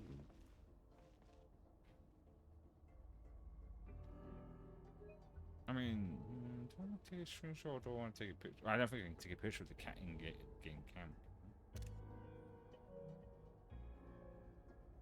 Huh? I'll try to.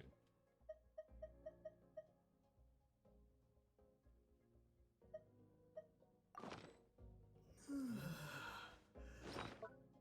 think selected the wrong camera. Yeah, no, I can't. That's a shame. So, oh, this thing can take a stream shot. Let's leave.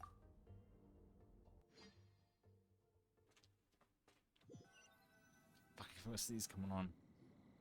We did it! It's only been a few days, but it feels like forever. That's because we was in that time thingy. Once again, we've proved there's nothing we can't overcome. We're just that awesome. Didn't even break a sweat. Wow, you sound even more confident than usual. Guess you really have become stronger. Today sure went by fast. It's night already. Oh wait, that reminds Paimon. The stars you mentioned, the ones that died out, are they back now? Yes. The power Skofnungur stole has been returned. So, the stars have regained their light. Great! Huh, it's crazy that you even noticed their light was gone. There are so many stars in the sky. If a few disappeared, Paimon definitely wouldn't be able to tell. I suppose it's because I have gazed upon this sky for centuries. The false stars, hanging in the meticulously planned sky, glittering with rotten light. It's not real. And yet, it is for that very reason that I can look upon it and enjoy the momentary peace it brings. It's beautiful, I agree. Even the most beautiful of bubbles has to burst. We will return to the real universe one day, whether of our own volition or not. Time marches ever forward. Even the innocent and naive will taste life's bitterness. Yet through hardship, we grow, until we learn to seize the sands of time for ourselves, and uncover our true strength. Though we gaze upon a false sky, its vastness and majesty is palpable. One can only wonder, what is it going to take for kindness to reign supreme in the vast expanse of the universe? Ugh, this is all going over Paimon's head. But if she knows one thing, it's that the Traveler always finds a way. Ever since we met, he has filled Paimon's days with happiness. No matter how tough things get, he always finds a way to make it better. Aww. If it's too big a job for one person, then we'll do it with two. And if two's still not enough, then three. And so forth and so forth. We've met so many amazing friends, and accomplished so many amazing things. As long as we don't give up, we can make any wish come true. I suppose when it comes to you, anything is possible. Well, I should be going. Now that my power is no longer isolated from my emotions, I need more practice to get used to it. When will we meet again? I suppose fate will decide. Maybe we'll bump into each other on the street. Or maybe we'll reunite on a different planet entirely. I wonder if that's where the... Hang on, way off this. Regardless, reunions and partings are but passing moments. More than anything, I hope that at the end of this journey, wherever it takes us, we stand in a world reborn.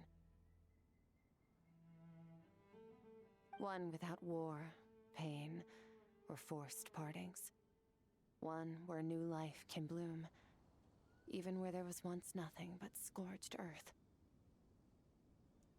For this, we must all work to become stronger.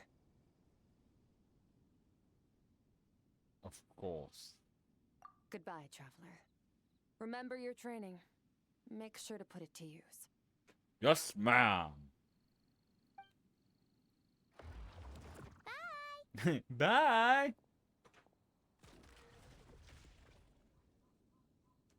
Is it just Paimon, or is she being nicer than before? We definitely count as friends after all that, don't you think? Hey, what do you think about camping here tonight? There's nothing quite like sleeping under the stars. Come tomorrow, we can continue our journey. Oh, and since Paimon treated you to that super nice meal at Wanmin Restaurant, it's about time you returned the favor.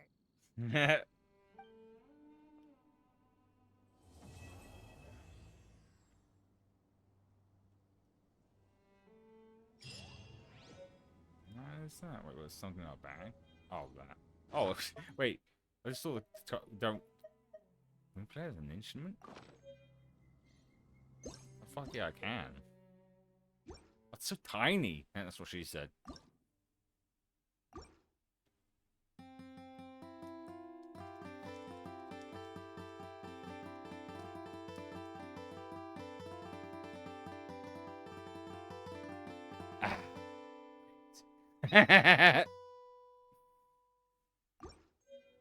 Oh, wait, what? Okay. What else did we get? We got a lot from this. I think the other one was like a card to display in the pot. Oh.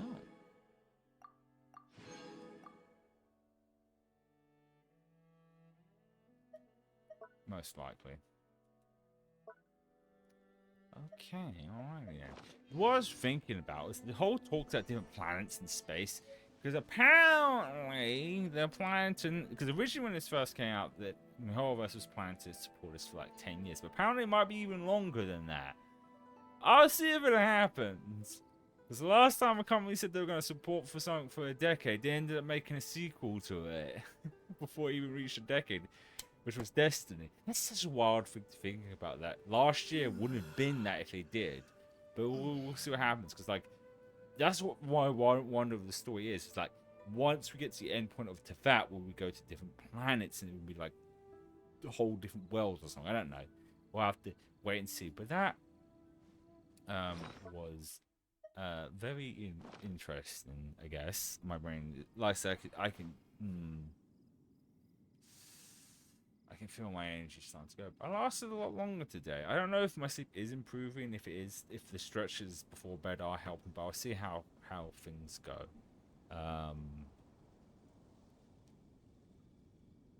Through the week. But as I said at the start of today's stream, let's just switch over. This was still good for like the 99th stream of Genshin, not overall. This is the 99th stream for doing Genshin. So the 100th one will be in Nutcracker, which won't be until the 10th, which will probably do the day of its release, maybe, or the day after. I'll decide then. That's like 2 weeks away now. Or just over 2 weeks. But as I said before, I won't be streaming next week again because I'll be at both Saturday and Sunday. We'll be at Vexpo that weekend, but we'll still and I'll be taking Friday off to prepare for that. So we'll only be doing 2 streams next week, Wednesday and Thursday. I think Wednesday we'll do some Sky because there's been some like updates for that, and I think Thursday we'll play some more Metal Gear Solid Delta, and then that oh god, there it goes. But yeah, if anyone is new, usually we stream Wednesday to Saturdays, Wednesday, Thursday, Friday, and Saturday. Today we're streaming because things were switched around with all the usual things I do. Wow. Right, so I appreciate anyone who stopped by. If any changes do happen, they will be in the Discord or on Blue Sky. And I hope you have a good rest of your day. Weekend, I guess. Well, here in the UK, there's much left of it, I guess. I could. Oh, my brain going. So yeah, bye.